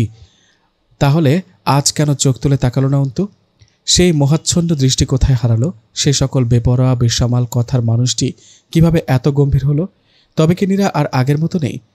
অন্তুকে আকর্ষণ করার শক্তি কি তার নিঃশেষ? নীরার হঠাৎই মায়ের কথা মনে পড়ে গেল। এক ছোটে মায়ের কোলে মাথা রাখতে মন চাইল। জীবনের সব দুঃখগুলো বিছিয়ে বিছিয়ে বলতে মন চাইল। কে শুনবে তার দুঃখমালার কথা? কথাগুলো ভাবতেই স্থান কাল ভুলে ফুপিয়ে উঠল নীরা। অন্তু ঘাড় ফিরিয়ে অবাক চোখে তাকালো। ভ্রু কপাল কুঁচকে নীরাকে পর্যবেক্ষণ করল। নীরবতা ভেঙে গম্ভীর কণ্ঠে বলল, কি সমস্যা? কান্নাকাটির কি হলো? হঠাৎ অন্তুর কণ্ঠে চমকে উঠল নীরা। কান্না বন্ধ হয়ে গেল। ভেজা চোখে অন্তুর কুঞ্চিত কপালের দিকে তাকালো। অন্তুকে বিরক্ত হলো। পর মুহূর্তে অন্তুর চোখ দুটোতে চোখ পড়ল নীরার। সাথে সাথে কান্নার বেগ বেড়ে গেল তার। কেন নেই ওই চোখে মুগ্ধতা? কেন থাকবে না? নীরার হঠাৎ কান্নায় হতভম্ব হয়ে পড়ল অন্তু। বিস্মিত চোখে চেয়ে থেকে বলল, সমস্যাটা কি? সমস্যাটা কি? অন্তুর প্রশ্নে মাথা নিচু করল নীরা। বাঁধ ভাঙা কান্নায় ফুপিয়ে উঠে বলল, মাকে মনে পড়ছে। নীরার উত্তরে হতভম্ব চোখে চেয়ে রইল অন্তু। এত বড় মেয়ে মায়ের জন্য কাঁদছে? আশ্চর্য। নীরাকে কখনোই মা নেওটা বলে মনে হয়নি অন্তুর। সবসময় হোস্টেলে থেকেই পড়াশোনা করেছে সে। মাসের পর মাস বাড়িমুখ হতেও দেখা যায়নি তাকে। অন্তু শান্ত দৃষ্টিতে নীরার কান্না দেখল। কিছুক্ষণ চুপচাপ বসে থেকে হঠাৎই প্রশ্ন করল, কেউ কিছু বলেছে? নীরা চোখ তুলে তাকালো। ভেজা চোখ দুটোতে এক ঝাঁক প্রশ্ন নিয়ে বলল, অন্তু ছোট্ট নিঃশ্বাস ফেলল। বইটা বন্ধ করে নীরার দিকে ফিরে বসল। নরম কণ্ঠে বলল, আব্বা আম্মা কিছু বলেছে? বকাঝকা করেছে? অন্তুর প্রশ্রয় মাখা কণ্ঠে কান্নার বেগ যেন বেড়ে গেল নীরার। ঠোঁট কামড়ে কান্না আটকিয়ে মাথা নুয়ে অসম্মতি জানালো। ছোট্ট করে বলল, না। তাহলে হঠাৎ কান্নাকাটি কেন? নীরা জবাব দিল না। অন্তু চেয়ার ছেড়ে উঠে দাঁড়ালো। ঘরের আলোটা নিভিয়ে দিয়ে শান্ত কণ্ঠে বলল, এত রাতে রূপগঞ্জ যাওয়া সম্ভব নয়। সবচেয়ে সম্ভবপর কাজ হলো ঘুমিয়ে পড়া। আলো জ্বালিয়ে ঘুমের অসুবিধা করব না। আমি বাইরে যাচ্ছি। কথাটা বলে ঘুরে দাঁড়াতে ব্যস্ত হয়ে বলে উঠল নীরা, বাইরে কোথায়? অন্তু ঘাড় ফিরিয়ে তাকালো। অন্তুকে কপাল কুঁচকে চেয়ে থাকতে দেখেই থতমত খেয়ে গেল নীরা। ডান হাতের পিঠ দিয়ে চোখ মুছে মাথা নোয়ালো। ভারী অসহায় কণ্ঠে বলল, আমার একা থাকতে ভয় লাগছে। অন্তু জবাব দিল না। কয়েক সেকেন্ড চুপচাপ চেয়ে থেকে ছোট্ট নিঃশ্বাস ফেলল। শার্টের বোতাম খুলতে খুলতে বিছানায় এসে বসল। শার্ট পাল্টে টি শার্ট পরল। টেবিলের ওপর থেকে পানির গ্লাসটা তুলে নিয়ে গলা ভেজালো। তারপর বিছানা ছেড়ে দক্ষিণের বারান্দায় গিয়ে দাঁড়ালো। দরজাটা খানিক ভিজিয়ে দিয়ে সিগারেট ধরালো। নীরা বেশ কিছুক্ষণ ভেজানো দরজার দিকে চেয়ে থেকে লম্বালম্বিভাবে শুয়ে পড়ল খাটে। অন্তুর মতো এক হাত কপালে রেখে অন্য হাতে শাড়ির আঁচল খামচে ধরে চোখ বন্ধ করল। সাথে সাথে চোখের কোণ বেয়ে গড়িয়ে পড়ল কয়েক ফোঁটা জল।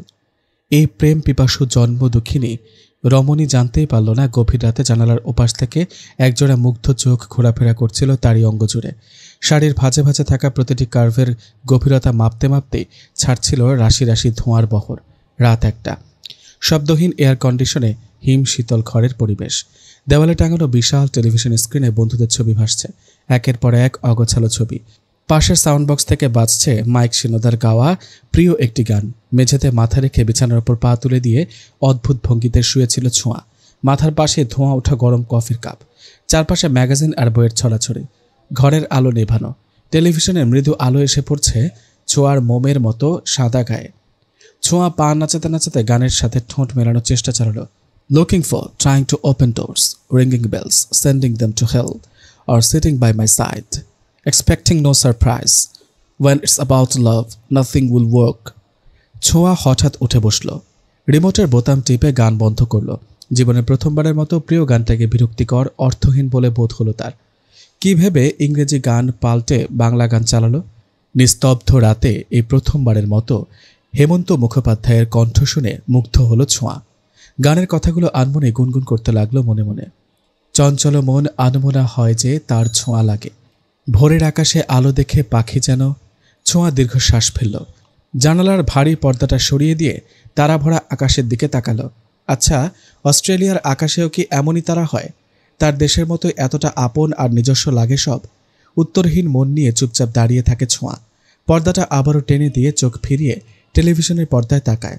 মাম্মার কথা মতো আজ ছোঁয়ার মনটা দুর্দান্ত ভালো থাকার কথা, কিন্তু ছোঁয়ার মনটা ভালো থাকছে না। মন ভালো থাকার মতো আহামরি কিছু খুঁজেও পাওয়া যাচ্ছে না। অস্ট্রেলিয়ান মিস্টার পারফেক্টের সাথে ঘণ্টাময় কথা বলেও আলাদা কোনো অনুভূতি হয়নি তার। লোকটির সুন্দর মুখশ্রী, ভদ্র ব্যবহার, পারফেক্ট সেন্স অফ হিউমার তাকে মুগ্ধ করেনি। এই লোকটিকে সে বিয়ে করতে বলেছে বলে আলাদা উত্তেজনাও তার হয়নি। সবকিছু খুব স্বাভাবিক মনে হয়েছে। যতটা স্বাভাবিক নতুন কোনো ড্রেস পেলে হয়, ঠিক ততটা স্বাভাবিক। বিশেষ কিছু নয়। ছোঁয়া টেলিভিশন বন্ধ করে বিছানায় গা এলিয়ে দিল। চোখ বন্ধ করে সাইম নামক ছেলেটিকে ভাবতে চেষ্টা করল। চেষ্টা সফল হলো না। সাইমের জায়গায় রিসেন্টলি পড়া বইটির ছবি ভেসে উঠল চোখে। ছোঁয়া আবারও চেষ্টা করল এবং অবাক হয়ে আবিষ্কার করল সাইমের চেহারাটা তার মনে পড়ছে না। কি আশ্চর্য! যার সাথে আজ বাদে কাল বিয়ে, তার চেহারাটাই ভুলে গেল ছোঁয়া। বিরক্তিতে চোখ মেলে তাকালো ছোঁয়া। মাম্মা বলেছিল সাইমকে নিয়ে ভাবলেই সফট কর্নার তৈরি হবে। সাইম দারুণ একটি ছেলে। ছোঁয়ার উচিত এই দারুণ ছেলেটির প্রেমে পড়ে যাওয়া, বিয়ের আগে আন্ডারস্ট্যান্ডিং স্ট্রং করা। কিন্তু এমন কিছুই তো হচ্ছে না। ছোঁয়া চেষ্টা করেও প্রেমে পড়তে পারছে না। প্রেমে পড়ার মতো কঠিন কাজটা নমু আর নিরু কী করে ফেলল সেটাও বুঝতে পারছে না। ছোঁয়ার কি কিছু টিপস নেওয়া উচিত? দিনের শেষ ক্লাসটা শেষ করে বেরিয়ে এসেছে নম্রতা। পাশাপাশি হাঁটছে ছোঁয়া আর নীরা। 3 জোড়া পা একই তালে এগিয়ে গেলেও চোখে মুখে নিস্পৃহ ভাব, কোথাও একটা সুর কাটার ছাপ। ডিপার্টমেন্ট থেকে বটতলা পর্যন্ত একদম নীরব হেঁটে গেল তারা। কারো মুখে কথা নেই, প্রত্যেকেই তার নিজস্ব ভুবনে ব্যস্ত। বেশ কিছুটা পথ এগিয়ে গিয়ে বিদায় নিল ছোঁয়া। ছোঁয়াকে বিদায় দিয়েই নীরবতা ভাঙার চেষ্টা করল নম্রতা। হালকা হেসে বলল, অন্তু কি জাদু করেছে বলো না? আমাদের ফোন তুমি কেন রিসিভ করো না? নীরা তাকালো, একগাল হেসে বলল, ফোন রিসিভ করার জন্য তো ফোনটা হাতের কাছে থাকতে হবে নাকি? আমার ফোনেরই কোনো খোঁজ খবর থাকে না? থাকবে কিভাবে? দিন রাত প্রেমিক স্বামীর চোখে ডুবে থাকলে ফোন কেন? দুনিয়ার খোঁজ খবর না থাকাও আশ্চর্যের কিছু নয়। নীরা শুকনো হাসল। প্রসঙ্গ পাল্টে বলল, তুই হঠাৎ হল ছেড়ে দিলি কেন? হলে সিট থাকা সত্ত্বেও প্রতিদিন ধানমন্ডি টু শাহবাগ জার্নি করার মানে হয় কোনো? নম্রতা ঠোঁট উল্টে বলল, তোকে ছাড়া হলে টলে থাকতে ভালো লাগে না দোস্ত। কেমন একা একা লাগে। তার থেকে ধানমন্ডি থাকাই ভালো। তুইও ধানমন্ডি, আমিও ধানমন্ডি। আর মজার ব্যাপার হলো আমার ডাক্তারের বাড়িও ধানমন্ডি। আহা, খাপে খাপ। কথাটা বলে চোখ টিপল নম্রতা। নম্রতার কথার ধরনে হেসে ফেলল নীরা। বুক ভরে শ্বাস নিয়ে আকাশের দিকে তাকালো। সূর্য হেলে পড়েছে পশ্চিম আকাশে। কোণে দেখা হলদেটে আলোয় ভরে উঠেছে চারপাশ। নম্রতা অনুযোগের সুরে বলল, বিয়ের পর তুই যেন কেমন হয়ে গিয়েছিস নীরু। আমি তোকে আমার দিকটা শেয়ার করলেও তুই তোর দিকটা শেয়ার করিস না। আগে তো করতেই না, এখন আরও না। অন্তু আর তোর সম্পর্ক ঠিক যাচ্ছে তো? নম্রতার কণ্ঠে দুশ্চিন্তার আভাস পেয়ে হাসল নীরা। হাসি হাসি মুখে বলল, আরে ধুর, শেয়ার করার মতো কিছু থাকলে তো শেয়ার করবো নাকি? তাছাড়া আমি যে একটু ইন্ট্রোভার্ট তা তো তুই জানিসই। ওসব ছাড়, আমি ভাবছি অন্য কথা। কথা বলতে বলতে ক্যাফেটেরিয়াতে গিয়ে বসলো ওরা। 2 প্লেট সিঙ্গারা আর চা অর্ডার দিয়ে ভ্রু কুঁচকাল নম্রতা। আগ্রহ নিয়ে বলল, কি কথা? হুট করে ছোঁয়ার বিয়ে ঠিক হয়ে যাওয়াটা কেমন অদ্ভুত লাগছে আমার। মনটাও খারাপ লাগছে। বিয়ের পর নাকি অস্ট্রেলিয়াতেই সেটেল হবে ছোঁয়া। মিস করবো খুব। আঙ্কেল আন্টি এখনই বিয়ে দেওয়ার জন্য লাফালাফি করছে কেন বলতো? একটা মাত্র মেয়ে, আমাদের মতো হাফ হাতে অবস্থা তো ওদের নয়। তাহলে সমস্যাটা কি? নম্রতা সিঙ্গারার প্লেটটা এগিয়ে নিতে নিতে তাচ্ছিল্যের হাসি হাসল। টেবিলের ওপর খানিকটা ঝুঁকে পড়ে ষড়যন্ত্রের মতো ফিসফিস করে বলল, সমস্যাটা হলো সিথি আন্টির মাথা, বৈজ্ঞানিক ভাষায় যাকে বলে মস্তিষ্ক। নীরা বুঝতে না পেরে চোখ ছোট ছোট করে তাকালো। থতমতো খেয়ে বলল, মানে? নম্রতা সোজা হয়ে বসল। সিঙ্গারায় কামড় দিয়ে বিজ্ঞদের মতো বলল, মানেটা পানির মতো পরিষ্কার।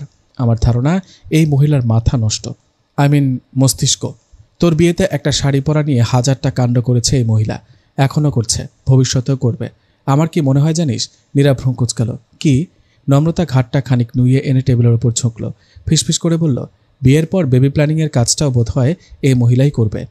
তুই ভেবে দেখ, সিথি আন্টির জন্য অসম্ভব কিছু নয়, কদাপি আশ্চর্যজনক নহে। কথাটা বলে হেসে ফেলল নম্রতা। নীরা কৃত্রিম শাসনের সুরে বলল, ছি, দিন দিন ভীষণ বেয়াদব হচ্ছিস নমু। ডাক্তার সাহেব এসবের ঔষধ দিচ্ছে নাকি আজকাল? নম্রতা দাঁত বের করে হাসল। চায়ের কাপে চুমুক দিয়ে চকচকে দৃষ্টিতে তাকালো, দুষ্টুমি করে বলল, আমাকে ঔষধ দেওয়া এই ডাক্তারের কর্ম নয় বস। বেচারা আজকাল নিম পাতার গুণাবলী দেখতে দেখতে অস্থির। ভীষণ জ্বালাচ্ছিস মনে হয়? তা একটু জ্বালাচ্ছি। বেশ কিছুদিন যাবৎ ফোন টোন ধরা হচ্ছে না। ঘোষণা করা হয়েছে মিষ্টি মিষ্টি গল্প করতে হলে বাবার সাথে করুন। আমার ব্যস্ততা আপাতত কমছে না। নীরা খিলখিল করে হেসে উঠল। অনেকদিন বাদে নিজের হাসির শব্দে নিজেই চমকে গেল নীরা। নীরাকে হাসতে দেখে নিজেও হাসল নম্রতা।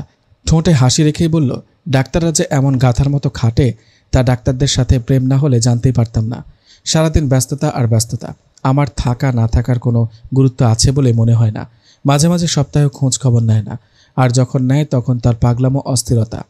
নম্রতার নিরন্তর ছুটে চলা ঠোঁটের দিকে চেয়ে শুকনো হাসল নীরা। বুকের ভেতর জমে ওঠা কষ্ট কষ্ট ভাবটা আরও একটু ভারী হতেই বিড়বিড় করল, সুখ চামচটা মুখে নিয়ে জন্মেছিস তুই নম্রতা। সুখের চাদরে মরে আছিস বলেই হয়তো জানিস না, প্রেমিকের সীমাহীন ভালোবাসা পেয়েও দুঃখ করা সাজে না। সবার কপালে এই সুখটুকুও জোটে না। এটাকে ঠিক অবহেলা বলা চলে না। অবহেলার মতো তীব্র ব্যথা সহ্য করার ক্ষমতা সবার হয় না। নম্রতার ফোনে ঘন্টি বাজতে ঘোর কাটল নীরার। টেবিলের উপর থাকা ফোনটির দিকে আপনা আপনি নজর আটকালো তার। স্ক্রিনে ডক্টর শব্দটা ভেসে উঠতেই চোখ ফিরিয়ে নম্রতার দিকে তাকালো সে। একবার কেটে দিয়ে দ্বিতীয়বার বাজতেই ফোন উঠালো নম্রতা। নম্র কণ্ঠে সালাম দিতে ওপাশ থেকে ক্ষুব্ধ কণ্ঠ ভেসে এলো। সমস্যাটা কি? কতবার ফোন দিয়েছে দেখেছেন? গত 3 দিনে মোট 120 বার কল দিয়েছি, অথচ নো রিপ্লাই। সবকিছুর একটা লিমিট থাকা উচিত। 5 মিনিটের মাঝে ভার্সিটি গেটে এসে দাঁড়াবেন। আমি গেটে অপেক্ষা করছি। আপনি চলে যান, আমি ব্যস্ত আছি, গেটে যেতে পারবো না। আরফান রুষ্ট কণ্ঠে বলল, পারবেন না মানে? অবশ্যই পারবেন, পারতে হবে। 5 মিনিটের মাঝে গেটে আসবেন, নয়তো খবর আছে। দরকার হলে হাত পা বেঁধে তুলে নিয়ে আসবো, তবুও দেখা আপনাকে করতেই হবে। Your time starts now. কথাটা বলেই ফোন কাটলো আরফান। নীরা মুচকি হেসে উঠে দাঁড়ালো। ব্যাগটা হাতে তুলে নিতে নিতে বলল, বহুত হয়েছে, আর জ্বালাস না। আমাকেও উঠতে হবে, বিকেল হয়ে এসেছে। এখনই বাসায় না ফিরলে রান্না বসাতে দেরি হয়ে যাবে। আসছি রে। নম্রতা থম মেরে বসে রইল। এতক্ষণে উপলব্ধি করল কাজটা একদম ঠিক হয়নি তার।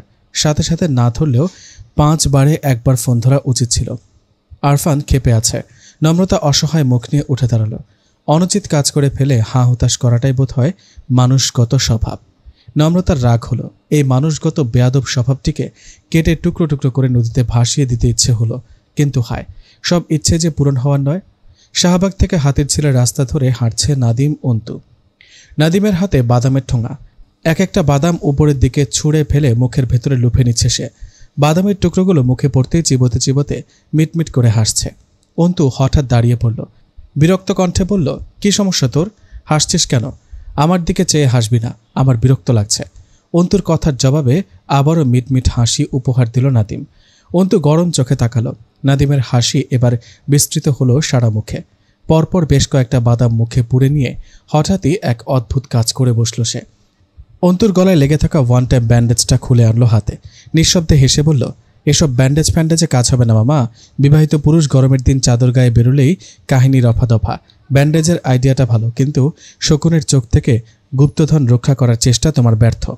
অন্তু কলার টেনে গলার দিকটা ঢাকার চেষ্টা করে বলল, ফালতু কথা বলবি না, পোকা কামড়া ছিল, তেমন কিছু নয়। নাদিম শব্দ করে হেসে বলল, বুঝি ভাই বুঝি। বউ পোকা নিয়ে ঘুমোতে গেলে 2-1টা কামড় আসলে খেতেই হয়। গরমের দিন চাদর গায়ে ঘুরতে হয়, মাঝে মাঝে ওয়ান টাইম ব্যান্ডেজও লাগাতে হয়। অস্বাভাবিক কিছু নয়। অন্তু রাগ করতে গিয়েও হেসে ফেলল। নাদিম টিপ্পনি কেটে বলল, এই সত্যি করে বলতো, সত্যি বউ পোকা নাকি কোনো বহিরাগত পোকা? আজকাল বহু সুন্দরীদের ফিজিক্স কেমিস্ট্রি শেখাচ্ছিস, কাহিনী কি মামা? কথাটা বলে ভ্রু নাচালো নাদিম। অন্তু সুন্দর করে হাসল। নাদিমের কাঁধে চাপড় দিয়ে বলল, তুমি যার কথা বলছো সে তো তোমার পোকা বন্ধু। মিনিটে মিনিটে তার নাদিম স্যারের কথা মনে পড়ে যায়। নাদিম সাবলীল কণ্ঠে বলল, এখনও সেখানে আটকে আছে? আমি ভেবেছিলাম এতদিনে তোর প্রেমে টেমে পড়ে গিয়েছে। নাদিমের কথায় বেশ বিরক্ত হলো অন্তু। নাদিমের পায়ে আকস্মিক লাথি দিয়ে বলল, অন্যের ফিলিংসকে এত ছোট করে দেখিস কেন শালা? আকস্মিক আঘাতে উল্টে পড়তে পড়তে সামলে নিল নাদিম। অন্তুকে কিছু বিশ্রী গালি দিয়ে বুকে থুতু ছিটালো। আশ্চর্য, কথায় কথা লাথি মারস কেন বুঝলাম না। আর ছোট করলাম কোথায়? মানুষ সেকেন্ড টাইম প্রেমে পড়তে পারে না। যেখানে সেখানে যার তার প্রেমে পড়ে যাওয়ার অধিকার মৌসির আছে। It's normal. অন্তু অসন্তুষ্ট কণ্ঠে বলল, একজনের প্রতি অনুভূতি থাকা সত্ত্বেও অন্যজনের প্রেমে পড়ে যাওয়াটা কখনোই নর্মাল হতে পারে না, বরং অন্যায়। এখন যদি আমি তোদের নীরাকে রেখে অন্য কারো প্রেমে পড়ে যাই, সেটা কি তোরা মেনে নিবি? নীরার প্রতি অন্যায় হয়েছে বলে মনে হবে না? নাদিম যুক্তি দিয়ে বলল, তোর আর নীরুর ব্যাপারটা ভিন্ন। তোদের মধ্যে একটা সোশ্যাল কমিটমেন্ট আছে, মৌসির ব্যাপারে সেটা নেই। একপাক্ষিক ভালোবাসায় কমিটমেন্ট থাকে না। কাঙ্ক্ষিত মানুষের ভালোবাসা না পেয়ে অন্য কারোর প্রতি আকৃষ্ট হওয়া দোষের কিছু নয়। মৌসির উচিত নতুন করে প্রেমে পড়া। অন্তু হতাশ হয়ে বলল, ভালোবাসা নামক অনুভূতিটা চাইলেই অন্য কারো ওপর ট্রান্সফার করা যায় না দোস্ত। তুই যতটা সহজভাবে বলছিস মৌসির জন্য অতটা সহজ হবে না। ভালোবাসা সহজ নয়। কাউকে ভালোবাসার মতো যন্ত্রণার কিছু হয় না। নাদিম হাসল, প্রত্যুত্তর করল না। অন্তু দীর্ঘশ্বাস ফেলে বলল, এত অবহেলা না করে মেয়েটিকে একটু বুঝিয়ে বলিস দোস্ত, বাচ্চা মেয়ে তো, সফট হার্ট। নাদিম প্রসঙ্গ পাল্টে বলল, ছোঁয়ার গরুটারে দেখছিস? হঠাৎ এমন কথায় অবাক হলো অন্তু। ছোঁয়ার গরু মানে? ছোঁয়া গরু কিনল কবে? গরু দিয়ে সে কি করবে? আশ্চর্য। নাদিম হুহা করে হেসে উঠে বলল, ও কিনে নাই, ওর মা গিফট করেছে। অস্ট্রেলিয়ান গরু, ইংরেজ বলদ ওয়ার্ডস অস্ট্রেলিয়ান গরু, অতি সুন্দর পোস্টার। আমার তো বিয়েতে যেতে ভয় লাগতেছে দোস্ত, গুঁতো তুতো মারলে সর্বনাশ। ভার্সিটি গেট থেকে বেরিয়ে আরফানের উপর চোখ পড়ল নম্রতার। একটা লাল রঙা মার্সিডিজের গায়ে হেলান দিয়ে দাঁড়িয়ে থাকা লম্বা চড়া শ্যামবর্ণ মানুষটির গায়ে ছাই রঙা টি শার্ট, গম্ভীর শান্ত চোখ জোড়া কবজিতে থাকা হাত ঘড়িতে আবদ্ধ। শেষ বিকেলের হলদেটে আলোয় প্রাণবন্ত দেখাচ্ছে তার শ্যামবর্ণ মুখ। মাথাটা নিচের দিকে ঝুঁকে থাকায় গোছালো চুলের কিছুটা এসে পড়েছে কপালে। নম্রতা সন্দিহান চোখে তাকালো। পাশ ঘেঁষে দাঁড়িয়ে থাকা ভয়ানক রূপবতী মেয়েটিকে দেখে আপনা আপনি কুঁচকে গেল ভ্রু। গোল গোল চোখে মেয়েটির দিকে চেয়ে থেকেই নিজের দিকে চোখ ফেরালো নম্রতা। এই অতিরিক্ত সুন্দর মেয়েটির সামনে নিজেকে কেমন ঠুনকো মনে হলো তার। রাগে দুঃখে ঈর্ষান্বিত মনটা ফুঁসে ফুঁসে উঠল। কোথায় ভেবেছিল আরফানের বিরহে কাতর মুখটি দেখে খানিকটা স্বস্তি করবে, কিন্তু কোথায় বিরহ, কোথায় কি? এ লোক তো উল্টো তাকে জ্বালিয়ে মারছে। কে এই মেয়ে? এত সুন্দরী মেয়ে নিয়ে ঘুরে বেড়ানোর মানে কি? আরফান কি বোঝাতে চাইছে? তার থেকেও ভালো ভালো অপশন তার কাছে আছে। অবুঝ মনের নানাবিধ দ্বিধায় কান্না পেয়ে যাচ্ছে নম্রতার। আরফান নামক মানুষটিকে এই মুহূর্তে খুন করে ফেলতে ইচ্ছে করছে। বেয়াদব। ঘড়ি থেকে চোখ তুলে তাকাতেই নম্রতাকে দাঁড়িয়ে থাকতে দেখল আরফান। রুষ্ট চোখচোড়া নম্রতার ওপর নিবদ্ধ রেখে কোনোরূপ ভনিতা ছাড়াই বলল, আবারও লেট? নম্রতা উত্তর দিল না। মুখ ফুলিয়ে পাশে দাঁড়ানো মেয়েটির দিকে তাকালো। চোখে মুখে চাপা ক্রোধ নিয়ে স্থির দাঁড়িয়ে রইল। নম্রতার স্থিরতায় পাশে দাঁড়ানো মেয়েটির ওপর কোনোরূপ প্রভাব পড়ল বলে মনে হলো না। সে স্বভাবসুলভ উচ্ছ্বসিত কণ্ঠে বলল, তুমি তো দেখতে ভীষণ মিষ্টি, মিস ছোঁড়াছুড়ি। বাহ, তোমাকে আমার পছন্দ হয়েছে। নির্জার সম্বোধনে ঈর্ষান্বিত মনটা ফুঁস করে জ্বলে উঠল এবার। ছোঁড়াছুড়ি? কিসের ছোঁড়াছুড়ি? এই মেয়ে তাকে আরফানের জীবন থেকে ছুড়ে ফেলার কথা বলছে না তো? সুপ্ত ক্রোধ চোখে মুখে স্পষ্ট হয়ে উঠতেই গাড়ির কাঁচ নামিয়ে মাথা বের করলেন একজন মধ্যবয়স্কা মহিলা। পরনে কালো পেরে সাদা শাড়ি, ঘাড়ের কাছে ঘন চুলের বিশাল খোপা, চোখে মোটা ফ্রেমের চশমা, টান টান ত্বকে রূপবতী মেয়েটির চেহারার ছাঁচ। নম্রতা পুরো ব্যাপারটা বুঝতে না পেরে হতভম্ব চোখে চেয়ে রইল। আরফান ছোট্ট একটা নিঃশ্বাস ফেলে 2 পা এগিয়ে নম্রতার পাশে এসে দাঁড়ালো। নম্রতা দ্বিধান্বিত চোখে একবার গাড়িতে থাকা ভদ্রমহিলা তো আরেকবার আরফানের দিকে তাকালো। আরফান হতাশ কণ্ঠে বলল, আপনার যন্ত্রণায় আমার পুরো পরিবার রাস্তায় নেমে এসেছে নম্রমিতা। এই মুহূর্তে পাত্রী দেখা পর্ব চলছে। You are the main character in this episode. All the best পত্রপ্রেমিকা। আরফান এক নিঃশ্বাসে কথাগুলো শেষ করে নম্রতার দিকে তাকালো। নম্রতা বোকা বোকা চোখে চেয়ে থেকে বলল, মানে? আরফান উত্তর দিল না। নম্রতা হতবিহ্বল চোখে আবারও গাড়িতে থাকা ভদ্রমহিলার দিকে তাকালো। ভদ্রমহিলা ধীরে সুস্থে গাড়ি থেকে নামলেন। তার উজ্জ্বল মুখশ্রীতে তীক্ষ্ণ ব্যক্তিত্ববোধের ছটা দেখে কিছুটা ভরকে গেল নম্রতা। অসহায় চোখে আরফানের দিকে তাকালো। আরফানকে অবিচল দাঁড়িয়ে থাকতে দেখে আবারও ভদ্রমহিলার দিকে তাকালো। ভদ্রমহিলার গম্ভীর চেহারা দেখে মনে মনে শত তারা গুনতে লাগলো নম্রতা। বুকের ভেতর থাকা হৃৎপিণ্ডটা ক্ষণিকের জন্য স্তম্ভিত হয়ে গেল ভয়ে। মুহূর্তের মধ্যে ভদ্রমহিলাটিকে ভীষণ রাগী বলে আখ্যায়িত করে ফেলল নম্রতা। পর মুহূর্তে নম্রতার ভাবনাকে সম্পূর্ণ পাল্টে দিয়ে মিষ্টি করে হাসলেন ভদ্রমহিলা। নম্রতার ডান গালে আলতো হাত ছুঁয়ে বললেন, তুমি তবে শ্যামলতা? নম্রতা মাথা নাড়ল। ভদ্রমহিলা হেসে বললেন, কিন্তু এই মোমের মতো মেয়েটিকে তো শ্যামলতা নামে মানাচ্ছে না মা। এই মিষ্টি মেয়েটির নাম হওয়া উচিত ছিল শুভ্রলতা। আমি তোমাকে শুভ্রলতা বলে ডাকলে কি তুমি রাগ করবে মা? ভদ্রমহিলার অসম্ভব সুন্দর কণ্ঠস্বরে মস্তিষ্কে শীতল হাওয়া বয়ে গেল যেন। নম্রতা মুগ্ধ দৃষ্টিতে চেয়ে থেকে মৃদু হাসল। হঠাৎ করে উপলব্ধি করল এই ভদ্রমহিলাকে তার খুব পছন্দ হয়েছে। ভীষণ তৃপ্তি দিচ্ছে তার কথা বলার ভঙ্গিমা। নম্রতাকে চুপ থাকতে দেখে আবারও কথা বললেন ভদ্রমহিলা, তুমি নিশ্চয়ই আমায় চিনতে পারছো না? আমি হলাম নিষ্প্রভের মা। ভদ্রমহিলার মুখের কথা কেড়ে পেছনের থেকেই বলে উঠল নিদ্রা। আর আমি হলাম নিদ্রা, নিষ্প্রভ ভাইয়ার ছোট হলেও তোমার থেকে 1 বছরের বড়। সুতরাং বিয়ের পর আমি তোমাকে ভাবি বলে ডাকবো না, নাম ধরে ডাকবো। আমি তোমাকে নাম ধরে ডাকলে তুমি কি রাগ করবে? ছোড়াছুড়ি? নম্রতা যেন হোঁচট খেল এবার। ছোড়াছুড়ি? আবারও ছোড়াছুড়ি? এত সুন্দর একটা মেয়ে বারবার এমন কুৎসিত নামে কেন ডাকছে তাকে? ভাই ডাকে নিমপাতা, মা ডাকে শুভ্রলতা, পাতা লতা শেষ করে ফুল পাখিও তো ডাকতে পারত নিদ্রা। নম্রতা একটুও রাগ করতো না, কিন্তু হুট করে ছোড়াছুড়িতে চলে যাওয়ায় লজিকটা কিছুতেই ধরতে পারছে না নম্রতা অসহায় চোখে তাকালো। আরফানের মা নম্রতার ডান হাতটা নিজের হাতে নিয়ে বলল, তুমি নাকি রাগ করে কথাটা বলছো না? বেশ করেছ, এই বদমাইশের সাথে কথা বলা উচিত না। আজ ওর রাতের খাবার বন্ধ, ওর রিপ্লেসমেন্টে খাবার টেবিলের দায়িত্ব হবে তোমার। কি যাবে না?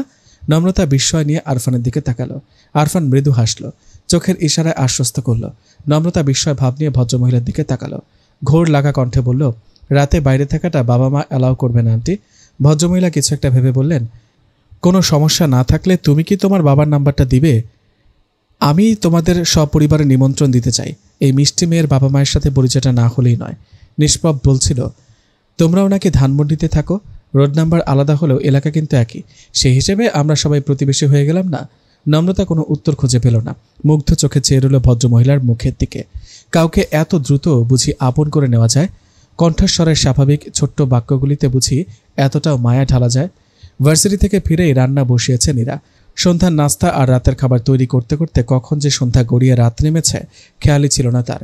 টেবিলে খাবার সাজিয়ে গুছিয়ে সিঙ্কে হাঁড়ি পাতিল পরিষ্কার করছিল নীরা। খোঁপা ছেড়ে বেরিয়ে আসা এলোমেলো চুলগুলো ছড়িয়ে ছিটিয়ে আছে কপালে, চেহারায় ক্লান্তি, নাকে মুখে তৈলাক্ত ঘামের আভা। এমন সময় পাশে এসে দাঁড়ালেন জাহানারা। অন্তুর খাবারটা আলাদা করে ঢেকে রাখতে রাখতে তীক্ষ্ণ চোখে তাকালেন।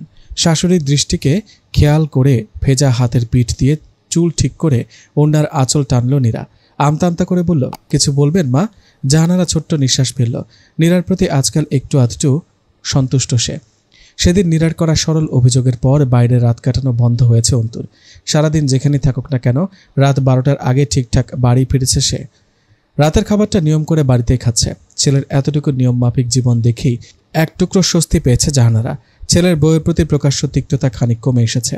জাহানারা কৃত্রিম রাগ নিয়ে বলল, সবসময় এমন সালোয়ার কামিজ পরে থাকো কেন? এটা তোমার বাপের বাড়ি না, বাড়ির বউদের রং বেরঙের শাড়িতে ভালো মানায়। অন্তু বাসায় থাকলে এসব সালোয়ার কামিজ রেখে শাড়ি পরে থাকবে, ওর সামনে শাড়ি পরে ঘুরঘুর করবে। দাদি নানিরা বলতো, কাঁচায় না নোয়ালে বাস, পাকলে করে টাস টাস। এখন এত উঠতে দিলে অন্য পাখির খাঁচায় যেতে কতক্ষণ? নিজের সংসার ধরে রাখতে হলে এমন থম মেরে বসে থাকলে চলবে না, সময় থাকতে লাগাম ধরো। প্রেমের বিয়ে বলে গা ভর্তি তেল নিয়ে বসে থাকলে চলবে না। পুরুষ মানুষের মন আর গাছের পাকা আম কোনোটারই বিশ্বাস নেই বউ। কখন কোথায় চড়ে পড়বে তা তারা নিজেরাই জানে না। কথাগুলো বলে রান্নাঘর থেকে বেরিয়ে গেল জাহানারা। নীরা সাবান মাখা হাতে থম মেরে দাঁড়িয়ে রইল। শাশুড়ি মা কি কোনোভাবে তার আর অন্তুর ব্যাপারটা আঁচ করতে পেরেছেন? সত্যি কি এবার লাগাম ধরা উচিত নীরার? অন্তুর পক্ষে কি সত্যি অন্য কারো প্রতি আকৃষ্ট হওয়া সম্ভব? বুকের ভেতর থেকে বিরক্ত এক সত্তা ধমকে উঠে বলল, কেন সম্ভব নয়? অন্তুকে দেখেছিস কখনো মুগ্ধ চোখে তাকিয়ে থাকতে? বিয়ের পর একবারও অন্য দৃষ্টিতে তাকিয়েছে সে? তাকায়নি। তবে নীরা অন্যমনস্ক ভঙ্গিতে কাজে হাত দিল। সত্যি যদি এমন কিছু হয় তবে কিভাবে লাগাম টানবে নীরা? কি করবে সে? গভীর রাত, আকাশ ভর্তি তারার মেলা, হালকা ঝিরিঝিরি বাতাসে উড়ছে পাতলা ওড়না, কপালে পড়ে থাকা ছোট ছোট চুল। সামনের রাস্তা থেকে ভেসে আসছে যানবাহনের মৃদু হর্ন। ছাদের এক কোনায় থাকা দোলনায় বসে আছে নম্রতা। ডান হাতে ধোঁয়া ওঠা কফি কাপ, বাম হাতে কানে ধরে থাকা ফোন। আপনি এখন কোথায় আছেন? কি করছেন? ওপাশ থেকে ক্লান্ত কণ্ঠে উত্তর দিল আরফান, আমি হসপিটালে আছি, এক ওয়ার্ড থেকে অন্য ওয়ার্ড ঘোরাফেরা করছি। I am on duty madam, রাউন্ডে আছি। নম্রতা আঁতকে উঠে বলল, এত রাতেও ডিউটি? ঘুমটুম নেই আপনার? আরফান হাসল। পাশে দাঁড়িয়ে থাকা কারোর সাথে কয়েকটি কথা বলে নিয়ে বলল, ঘুম তো আপনার কাছে, ফাজলামো করবেন না, আমি সিরিয়াস। এই মুহূর্তে ডাক্তারের ওয়াইফদের জন্য প্রচণ্ড মায়া হচ্ছে আমার। বেচারিদের নিশ্চয়ই রাতে একা একা ঘুমোতে হয়।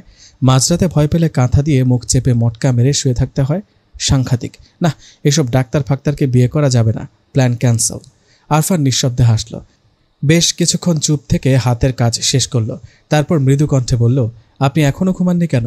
অলমোস্ট 1টা বাজে, এত রাতে কি করছেন? ছাদে বসে কফি খাচ্ছি আর আকাশ দেখছি। আজকের আকাশটা অনেক সুন্দর ডক্টর। আরফান অবাক হয়ে বলল, ছাদে?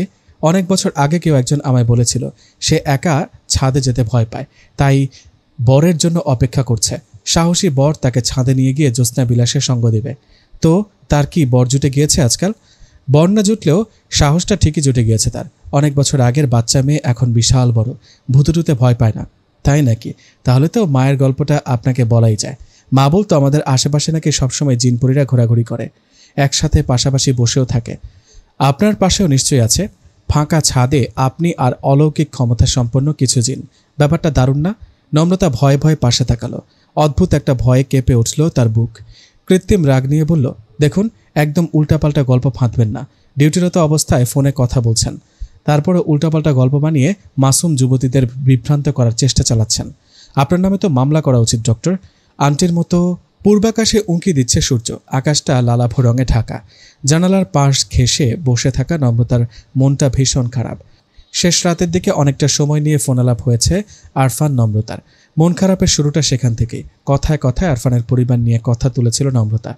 সেই কথার প্রেক্ষিতেই নিজের ভাইকে নিয়ে গল্প করছিল আরফান। পরিবারের মধ্যে সবথেকে স্মার্ট দেখতে ছিল নিহাল। হৃষ্টপুষ্ট বিশাল শরীর, সর্বদা হাসি খুশি আর দুর্দান্ত বুদ্ধিমান। পরিবারের প্রত্যেকটি মানুষকে বটগাছের মতো আগলে রাখাই ছিল তার স্বভাব। আরফান নিদ্রার কাছে সকল সমস্যার একমাত্র সমাধান ছিল ভাই। চমৎকার গান করত নিহাল। তার ব্যবহৃত গিটারটি এখনও খুব প্রিয় স্নিগ্ধার। স্নিগ্ধা নামক মেয়েটিকে প্রচণ্ড ভালোবাসত নিহাল। ভার্সিটি থেকে বেস্ট জুটির খেতাব পেয়ে আসা জুটিটির এঙ্গেজমেন্ট পর্যন্ত হয়েছিল, কিন্তু বিয়েটা হয়ে উঠল না। স্বপ্নের সংসার সাজানোও হলো না। তার আগেই আকস্মিক ঝড়ে উলটপালট হলো সব। এতটুকু শুনে ফুপিয়ে কেঁদে উঠছিল নম্রতা। আরফান চুপচাপ কিছুক্ষণ কান্না শুনে ফোন কেটেছে। গত 2 ঘন্টা যাবৎ অযথায় কেঁদে কেটে পৃথিবী ভাসিয়ে দিতে ইচ্ছে করছিল নম্রতার। নেহালের জন্য প্রচণ্ড খারাপ লাগছিল। নম্রতার মতো নেহালেরও নিশ্চয়ই অনেক অনেক স্বপ্ন ছিল, অনেক সুখ পাওয়া বাকি ছিল। এমন হাসি খুশি দুর্দান্ত একজন মানুষকেই কেন মৃত্যুর কোলে ঢলে পড়তে হলো? যে মানুষটি এতগুলো মানুষের হাসি আর ভরসার কারণ ছিল, সে মানুষটিকে কেন হারিয়ে যেতে হলো? তাছাড়া স্নিগ্ধা নামক মেয়েটি বা কীভাবে সামলালো? নম্রতা পারত? কথাগুলো ভাবতেই দুনিয়া ভেঙে কান্না আসে নম্রতার। নেহালের জায়গায় আরফানের কথা চিন্তা করলেই ভয়ে গলা শুকিয়ে আসে তার। জানালার গ্রিলে মাথা ঠেকিয়ে সিঁদুর রাঙা আকাশ দেখে নম্রতা। ধীরে ধীরে ফুটে ওঠা প্রত্যুষ দেখতে দেখতে জন্ম মৃত্যু নিয়ে ভাবে নম্রতা। হঠাৎ মৃত্যুর কথা মনে পড়তেই কেঁপে ওঠে রোম। বেশ কিছুক্ষণ আকাশ পাতাল চিন্তা করে কাঁপা হাতে আরফানকে ফোন লাগায়। প্রথমবারের চেষ্টায় ফোন ওঠায় আরফান। হাসি হাসি কণ্ঠে বলে, সুপ্রভাত মিস নিমপাতা। কান্না থেমেছে? নম্রতা উত্তর দিল না।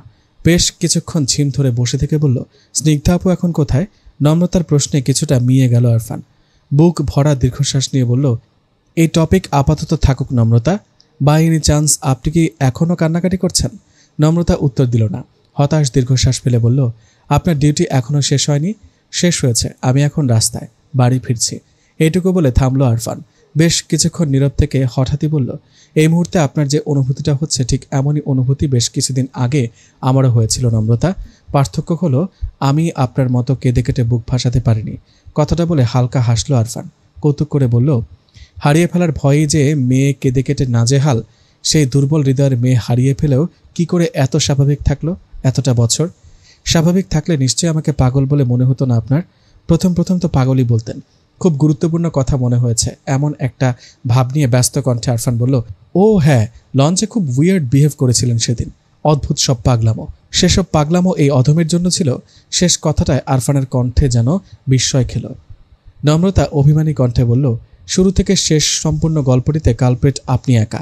প্রথমে না বলে হাওয়া হলেন, তারপর হুট করে উদয় হয়ে আমার ডায়েরি, আমার চিঠিগুলো জলে ফেলে দিলেন। সেদিন যে আপনি খুন হয়ে যাননি, সেটাই আপনার ভাগ্য। নম্রতার কথায় হতভম্ব হয়ে গেল আরফান। বিব্রত কণ্ঠে বলল, ডায়েরিতে আপনার চিঠি ছিল?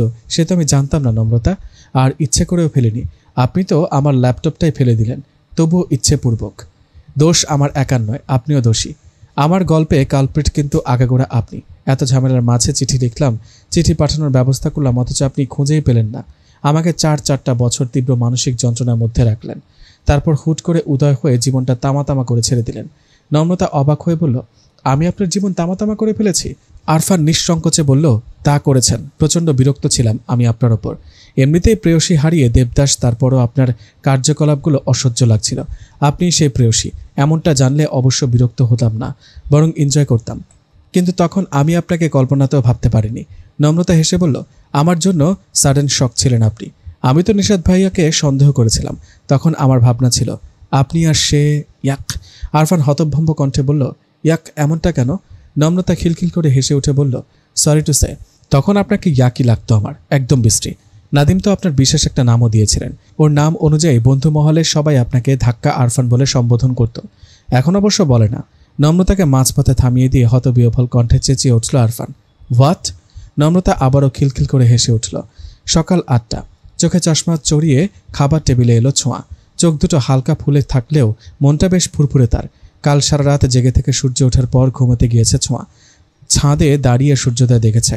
3 দিন যাবৎ শেষ করতে না পারা বইটি ইতিও টেনেছে। ছোঁয়াকে চেয়ার টেনে বসতে দেখেই প্লেটে খাবার তুলে দিলেন সিথি হক।